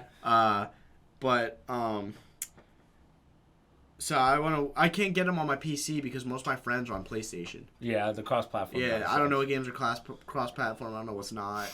I don't want that. They're probably gonna have no fun if I'm playing like with these against these PC kids. Because what's lit about playing with Julian, we're both on PlayStation, so we play against these PlayStation bots, dude. And then also Julian's he's swiping on Tinder. This kid's a maniac on Tinder. Julian's an animal. You should have seen him at the frat house on Halloween. We should go to that after.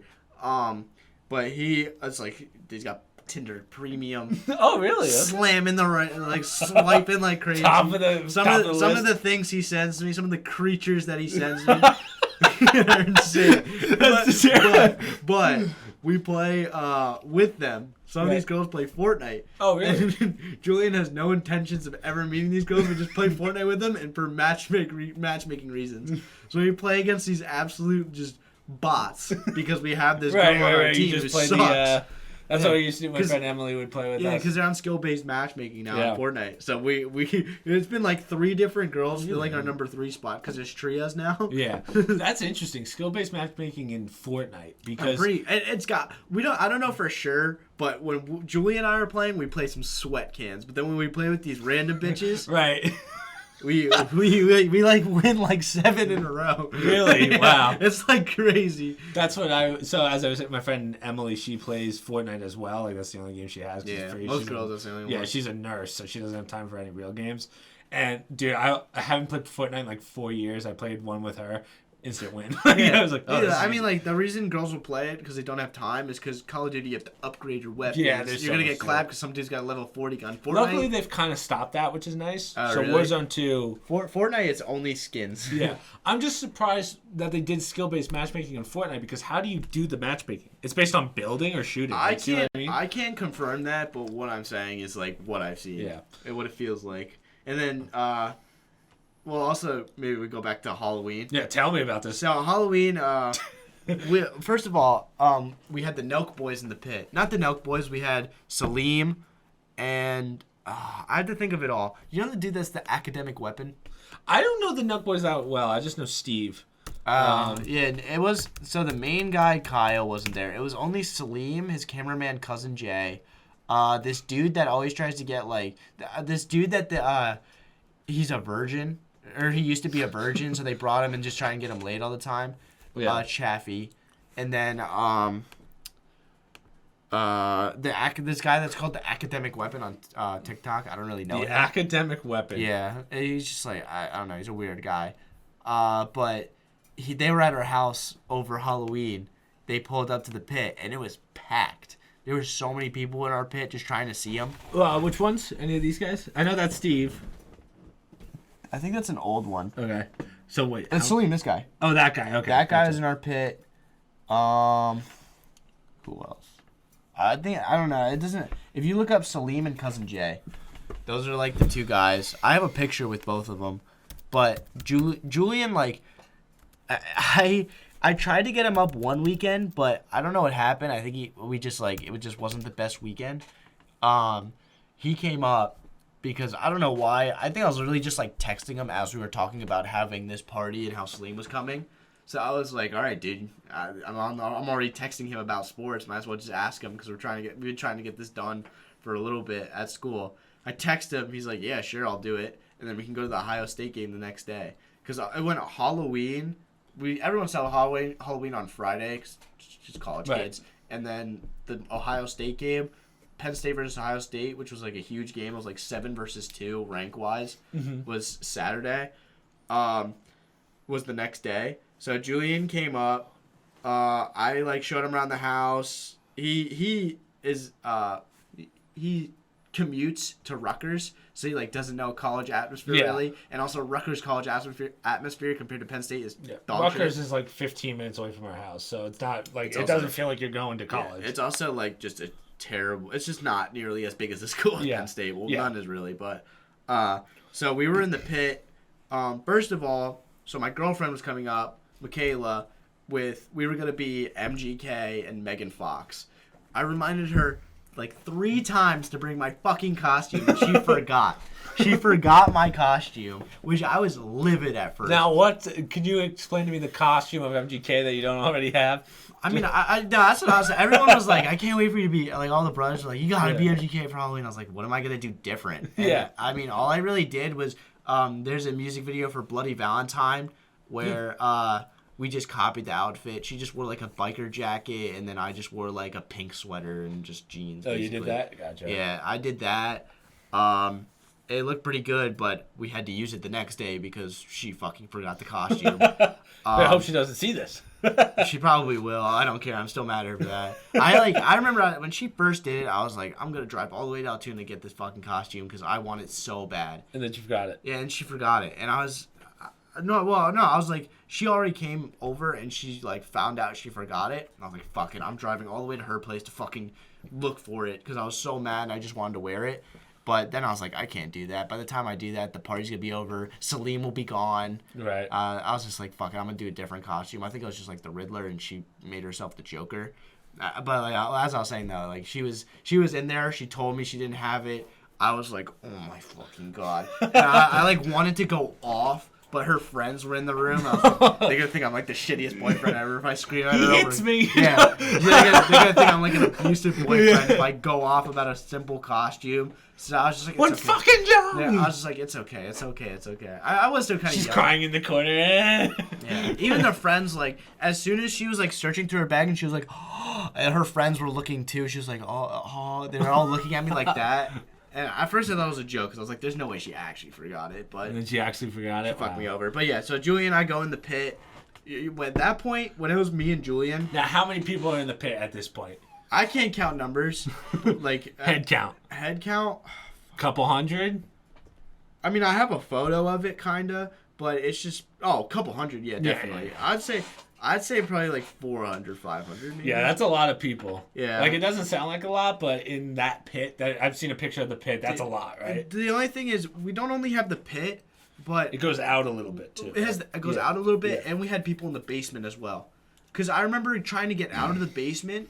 I didn't know Salim was here yet. I was trying to get out of the basement, and I couldn't fucking move. I was like this, trying to wiggle through the door. I was like, this is my fucking house. I was like, why the fuck is it so packed in here? And then, like, my girlfriend came up to me. She's like, Salim was in there. I was like, oh, fuck, that's why. Because everyone just wanted to be near Salim. Because Salim's target audience is fucking frat boys. Like, Nelk is the frat... Nelk is the... Yeah. Just, like, drinking college... Yeah. And Salim is part of that. Yeah. Like, they were doing shoeies. Like, you know what that is? Yeah. They drink beer out of the shoes. To a Vasa. Yeah, like 3 people were doing it, and everyone was going crazy. It was the dumbest shit ever. But, like, I remember for, like, an hour, probably a little bit less, but I was just trying to get a photo with Salim so I could just call it a day and just not give a fuck about Salim anymore. I'm not really that big of a fan of Salim. Like, I know who he is. He's cool. I like him a little bit, but I'm not, like, a big fan. If it was Steve, people would probably be a little crazier. But... No. People were still crazy over Salim. I'm just talking about for myself. Oh, okay. I was just trying to take, like, a photo with him, with, like, Julian and stuff, so I could send it to my friends, maybe throw it on my story or something. And Michaela was like, oh my God, you're such a fucking fanboy right now. I was like, no, trust me, I'm just trying to get a fucking picture and call it a day. Wow. And so I ended up taking the photo with him after asking him like 3 times and pushing like girls out of my way. I was like trucking through these females just to get a photo with him. And so yeah, I got that photo. Then after that, it was just like Julian and I had fun at the party. And Julian, once again, the Tinder god. I was just like, I matched with all these girls. I was just like, Julian, just be free. And so he was going out there, just like tapping girls on the shoulder. I really like your costume.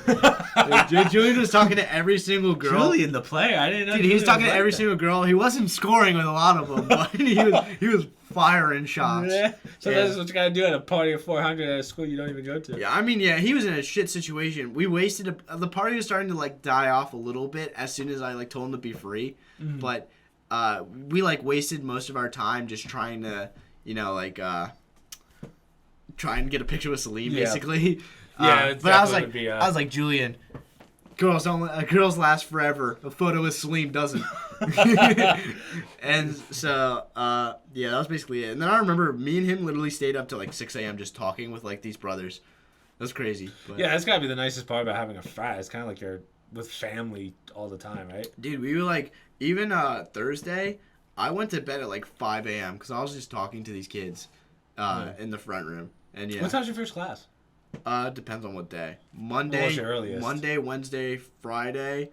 I have a 12 a.m. and then on Tuesdays and Thursdays I have like a 1:30. Oh, okay. So I don't have any crazy early classes. That's nice. Yeah, my class schedule is nice. Yeah. Yeah. All right, I think we did an hour and a half. You ready for it? There's one thing I wanted to do before we ended the podcast. So there's an ongoing joke that we all kind of have where you don't really pay attention to anything that I do. So I came up with some questions. I want to see if you knew any of them. Wait. Before you say that, I want you to know my pledge task for the pledges for the first 3 weeks was they had to compliment Michaela, my girlfriend, every morning. Send her a compliment. That's good morning.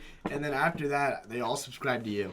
Oh, really? Yeah. Oh, well, and then I'm going to do that same thing with the 35 kids. Okay. Yeah. I appreciate that. So we're going to start easy and then it gets hard. Okay? Ready? When's my birthday? January 24th. Okay. 96. You don't have to get the year. Yeah, right? I wasn't gonna get that. What was my college major? What? I don't know about this. Do you know mine? Like yours is sports management, right? No. Mine's business management. Business management. But you started in sports management sophomore year, right? At some point you were sports management. No. Shit. Okay. Well, because Mom said that you and Jordan had the same. Jordan, our cousin, had the same. Mom wants me to do that. So you're business management. Yeah. Okay. What's Kenny? Kenny's at like 4, I think. Kenny changed his a bunch. Oh, okay. I don't know. I don't know. What letters does it start with? P. P? Yeah. Paramedic school. I don't know. Psychology. Oh. Yeah. So, I mean, technically, it starts with P, but it's a sounding. No, you're not wrong. I won't lie to you. I had to look up psychology because I was like, wait, is it the E.S.T? Okay. How many guitars do I own? 1, 2, 5. Yeah, you nailed that one. Used to be 6. Ready? How many subscribers do I have on YouTube? If you can guess. Oh. Give me an over/under. It's over 1,000. Yes. Under 2,000. Yes. 1,730. Close. 1,850. I think we just hit 54 the other day. How many TikTok followers do I have? 33,000. 33,000? Where the fuck? No, wait. 33,000, dear God. I have to look at that. It's under. Is it? It's under 1,000. No. Oh, it's way over 1,000. Under 5,000. Under 5,000? No, over 5,000. Oh, really? Yeah, over 5,000. Less than 10. I'll give you that.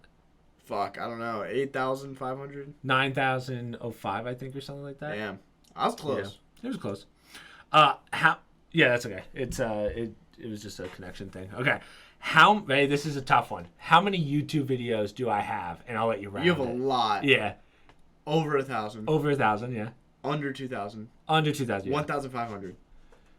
Yeah, that's pretty close. It's actually more like 1,000, like 1,550. I knew your subscriber and video count were kind of close. Yeah, I don't know how that works out, but right. What is my most popular YouTube video?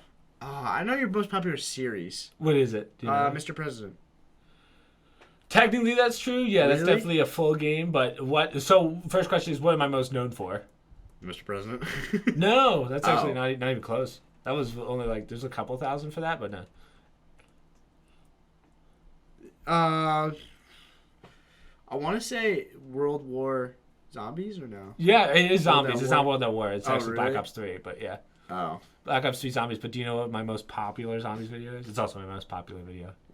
I don't know. Shrek with 33,000. A Shrek map? Yeah, and I believe that's where you got the 33,000 from for TikTok. Yeah. I know. I was gonna say the one from Dahi Denogla, but no. You know what's funny? So for those of you that don't know that one, so probably about a year ago, I was in a Nogla video. He's huge. He's probably one of the biggest. Vanos Crew. Yeah, Vanos Crew. I got a total of 2 subscribers out of that. That's crazy. Yeah, I think that's kind of a show of the times. Yeah, also Dahi Denogla and Vanos Crew. They're all kind of dying off. Yeah, it's they catered. Their audience is just kind of growing up. They don't really do the whole. That's like literally me. I watched them a lot when I was a kid, but now I don't really watch them at all. Now they only play like GTA. Yeah, and also they're not good. People want good. They're just not good. Yeah, nowadays you need that balance of good and entertaining. Yeah, they're entertaining, but they're just not good. Yeah, like Grand Theft Auto, you can't really be good at, right? Yeah. So, what game did I play semi-professionally? Siege. Yeah. Wow, I didn't think you would get that one. That's how I met everyone, right? That's how I met Matt, Grant. I just remember you always having the camos. Professional, like G. Yeah, we still have the Pro League camos. camos. Yeah. Back, I think we're the only ones that can have those. My Siege account is worth like $2,000 or something like that. Damn. Especially with all that renown, I'd understand. Yeah. 200,000 renown itself is worth like 100. yeah, that's a good point. So Siege. So the reason, I don't know if I ever told you the story of Siege, but the reason we all became friends was we won 50 ranked games in a row, which is like unheard of. Yeah. What rank would you end up at? We would get Diamond, and at that point, Diamond was the highest. So Diamond for like 4 seasons in a row. What's the highest now? Challenger, it's called. Holy fuck! Yeah, so isn't that black? It's pink. Oh, it's like I thought there was a black one. I believe it goes. So you have copper like 1 through 5, bronze 1 through 5, and then silver 1 through 4, gold 1 through 3. Platinum through 3, diamond for 3, and then challenger at 1. Like, there's only one challenger. What was my first YouTube video? Now this is somewhat of a trick question, and I don't think viewers know this one. Oh, fuck. You just give me the game, if you can guess it. It's not a normal game. Like it's a popular game, but I don't think you'll know it. I feel like I do know this, and you're gonna say it's gonna piss me off. Your first video. That's like 8 years ago, though. At least, yeah. It's a co-op map with Jason, not zombies. Have you just been fun? I don't know, honestly. Portal 2. It's actually Portal 2. Oh, I did know that. There's no way I was getting that, but I did know that. But that's actually not true.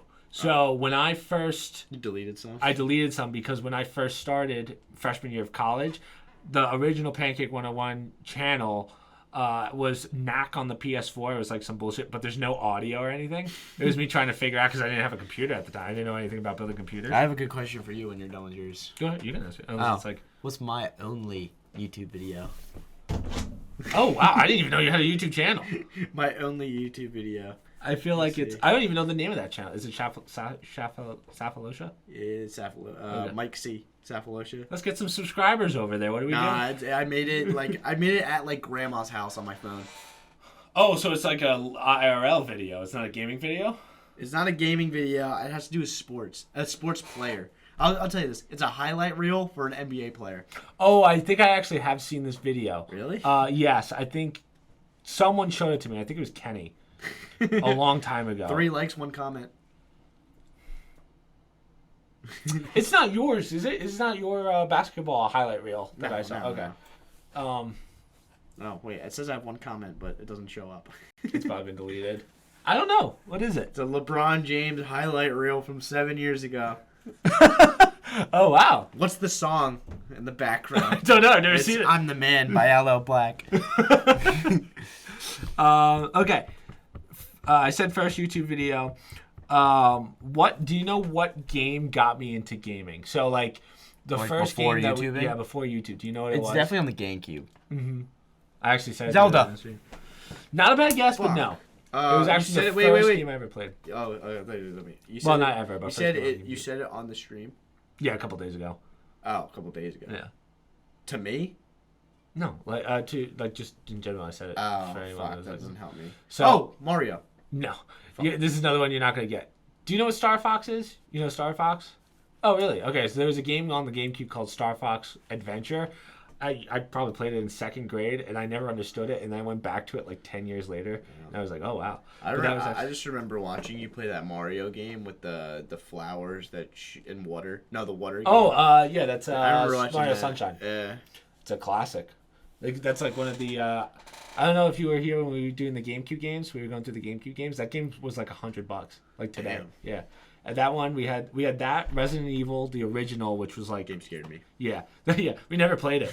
And then the other one was Wind Waker. Oh. Remember, Legend of Zelda Wind Waker was like $500. I don't really know Legend of Zelda, but yeah. I knew I saw Rampage over there. Classic. Yeah, I love that. No, I don't think any of those worked, though. I think Mom sold... actually, no, those still work. Kenny has the GameCube right They now. could be all scratched up.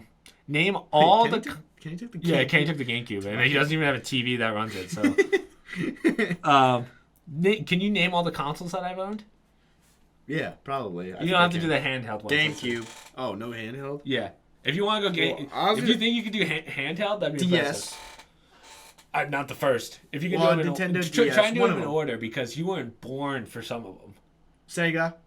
No. Oh. So GameCube was the first console that went to a TV. If you're doing handheld too, you gotta go through the Nintendos. Well, I was just gonna say Nintendo DS in general. Like, I can't name you all of them. So, Game Boy Advance, Game Boy Color, Game Boy SP, and then GameCube, and then your DS came out. So, that's like the first 4. So, Game Boy. Yeah. GameCube, DS, PSP, Xbox 360, PC. I actually had 2 Xboxes. Yeah, one in the flood. Yeah, we had a flood many years ago. Yeah, that shattered it. Took out the Xbox, your PC. I guess you could count a MacBook. Well, that's not really a console. Oh. Forgetting. Well, PS4, you count. I mean, technically that's mine, but. Well, I'm the one that got it, and then I gave it to you. Oh yeah, that's right. Yeah, that was my first. That. It's actually kind of funny because we didn't have video games like we didn't. Mom and Dad didn't let us get a console when it came out. Like I was really late to getting a PS4. Yeah. And so when I transferred schools, which I've told that story before, like in 1 month I got a Xbox 360, and then I went from because Mom was like, if you get into honors classes, like I'll get you a PS4. So I get into honors class, literally like 2 months later, I said, or not even a month later, I said to my English teacher, I was like, can you put me in AP? And Mom's like, we're getting you a PS4. so I got it. I remember being on my PS Vita. Yeah. Listening to, this is when I was talking about in 8th grade, when they all had Siege. I didn't have my PlayStation yet. I remember being on the PS Vita, just sitting in the parties, playing like a shit version of Call of Duty, just listening to them have fun playing Siege. I hated that. Sounds brutal. Yeah, until I finally I finally convinced my mom. Because you were in college, I'm pretty sure. When I was in 8th grade, you were in college. Yeah. So, yeah, I convinced them, because you didn't have your PlayStation with you, I don't think. In college? Yeah, I don't think so. Freshman year, I had it. But once I was a sophomore, I didn't need it anymore, because I was making... Yeah, you didn't have your... Yeah. When I was in 8th grade, you must have been a sophomore. Yeah. That makes sense, because you're 6. 2 ahead of Kenny. Yeah. Yeah, so then you had your PlayStation here, so I was just convinced Mom to let me use it. Yeah. You were the only kid that was allowed TV on weekdays, too, at the end of high school. And I was like, this is bullshit. Well, in high school, yeah. Once I hit a senior in high school, Mom just started completely stopping. Yeah. Which is... Well, I mean, your grades were better than ours, but... Oh, really? Yeah. I didn't even know that. Yeah, well, because at oratory, I was not a good student because it was such a high-end school. Oh. And I just wasn't prepared. And I was playing on this thing all the time, right? I was freaking pirating Minecraft when it first came out. On a shitty MacBook. That's true.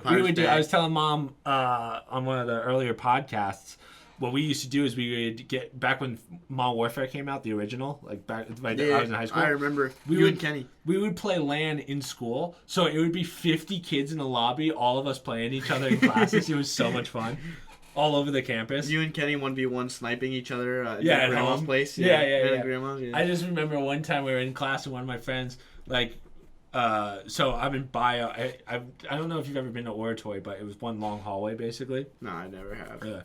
Well, I just remember I was sitting in the back of the class because I was gaming the whole time, and I just shit on it was like Cooper Legerfo or something, and he walks down the hall and he just goes. Dude, maybe I should tell Mom now that we're older that like Kenny and I, whenever she used to leave the house and lock it in like that little ice box, we used to pick the lock. Yeah. Oh, we did that too. Yeah. I mean, Mom. I should probably tell Mom that now. Well, I told Mom all the stuff that I would when I was playing games in high school. Like I remember one time I was playing a pirated game and my teacher caught me and PJ went to go throw my. You remember PJ? Tui? Yeah. He would take my laptop and he would throw it down so I wouldn't get caught. And one time he didn't do it, and I convinced the teacher. I got detention for it. I convinced the teacher there was a wallpaper, and I got out of it. So, a moving wallpaper. Yeah.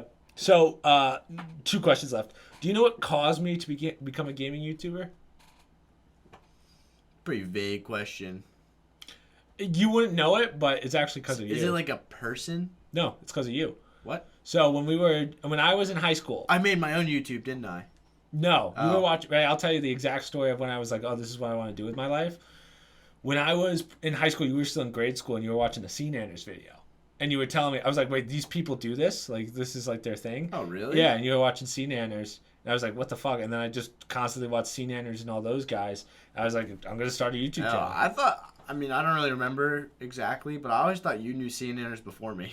Mm-hmm. You're the one that showed me. I remember Sea Nanners, like, he had, like, good videos, but then he just stopped. Yeah, he just did other things. He made like, so much money. I think he's, like, blacked off YouTube. Like, I don't think he has any posts in the past, like, 7 years. He's slowly coming back. Like, he'll play with those guys sometimes, but I don't think he does his own editing and stuff anymore.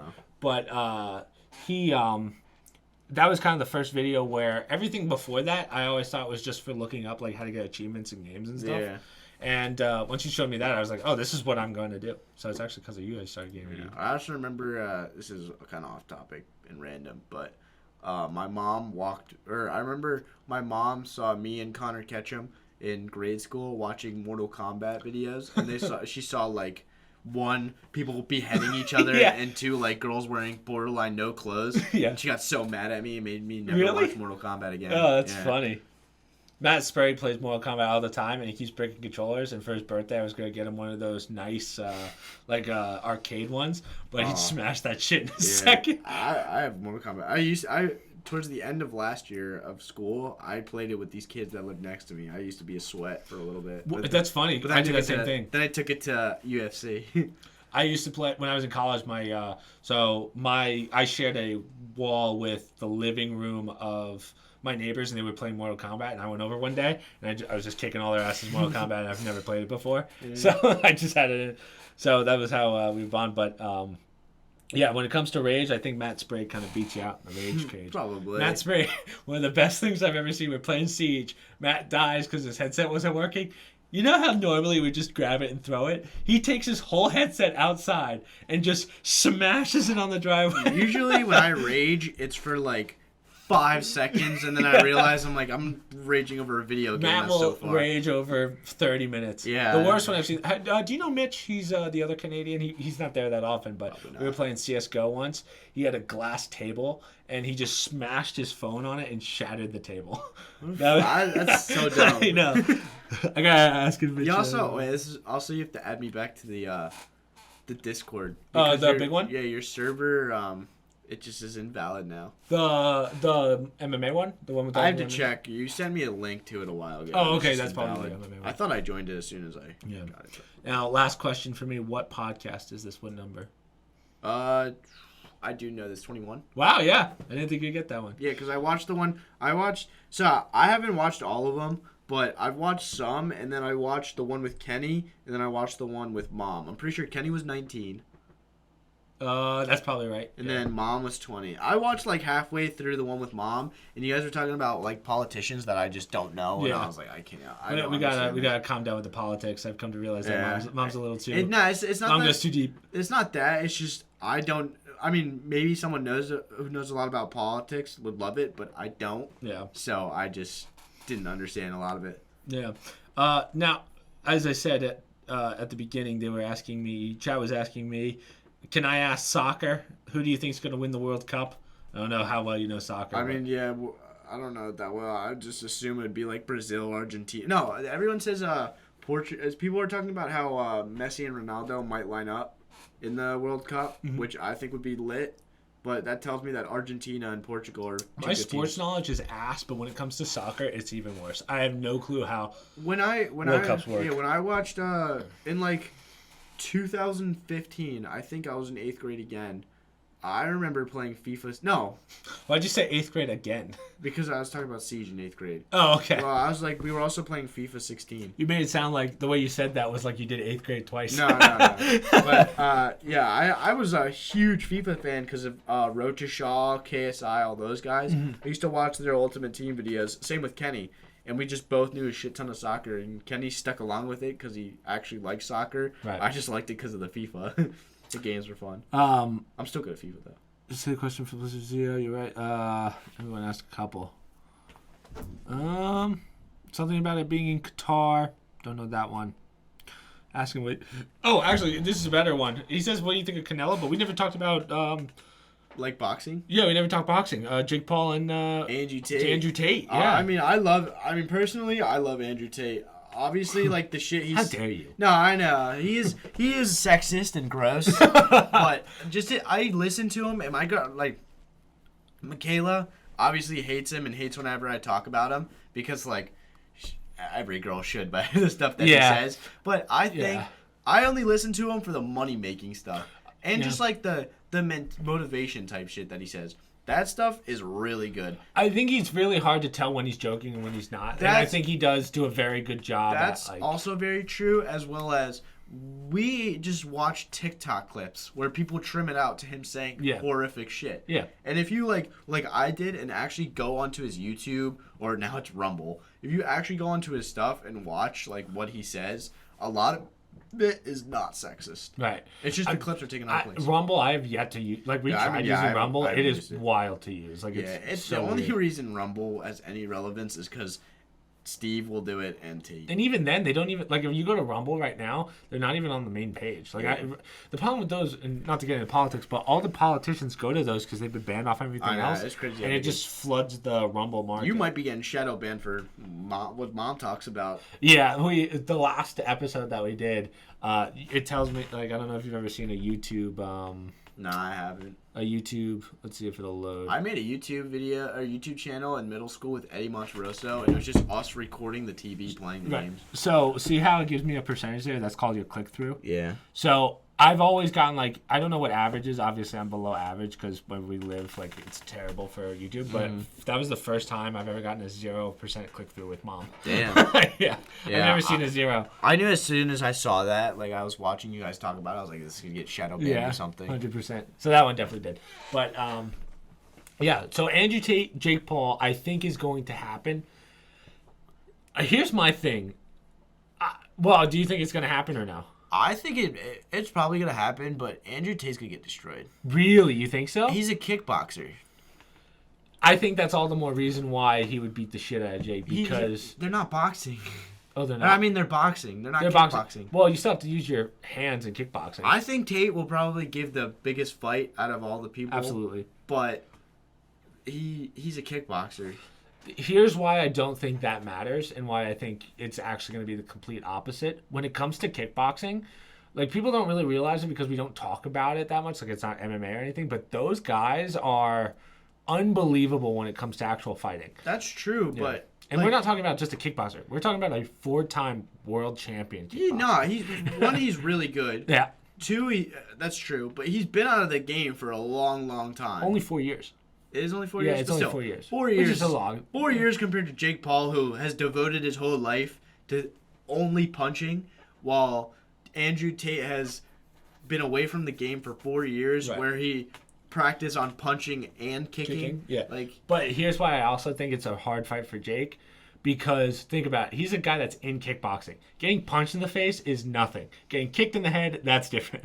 Right? Yeah, but he's not kicking him. Right. What I'm saying is, a punch to the face isn't going to do anything to him. Like, if you want to beat Jake, or if Jake wanted to beat him, you're going to do it out of points. You're not going to do it out of knocking him out. I mean, I want Andrew Tate to win a lot because, like I said, I like Andrew Tate not because of what he says. I don't listen to Andrew Tate about what he says about women. Yeah. That's all. If you want to listen to...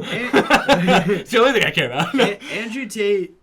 Like, his lifestyle with women is basically like every girl's gonna cheat on you, so might as well cheat on them first. And See, that's what I mean. I don't know what's a joke and what's not. Like, I don't know if he really believes that. Or... I think he genuinely believes that every girl's gonna cheat, just because he says he's ready for anything. So he just has the mentality, oh, this girl's gonna cheat, might as well find someone else already, be ahead of the game, basically. Right.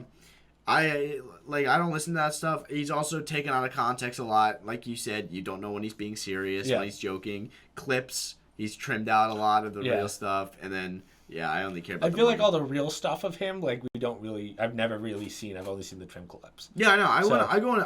This is where I actually started to like him. I went on his YouTube and saw what he was actually saying. And I was like, oh, shit, this is kind of smart. Because I kind of wanted to join... Hustlers? Yeah, I kind of wanted to see what it was like, but he's kind of right. He was like, if you're in a room full of people just talking about ice cream, about making ice cream, you're going to come out of that room having way more knowledge about making ice cream. If you do that with a bunch of people that are trying to make money, you're going to find a crazy way to make money or get way better at making money. Yeah, it's smart. Like, you can say that with anything, You're not going to learn basketball talking to MMA guys. Exactly. He dumbs it down. He's like right about a lot of stuff when it comes to money. Yeah.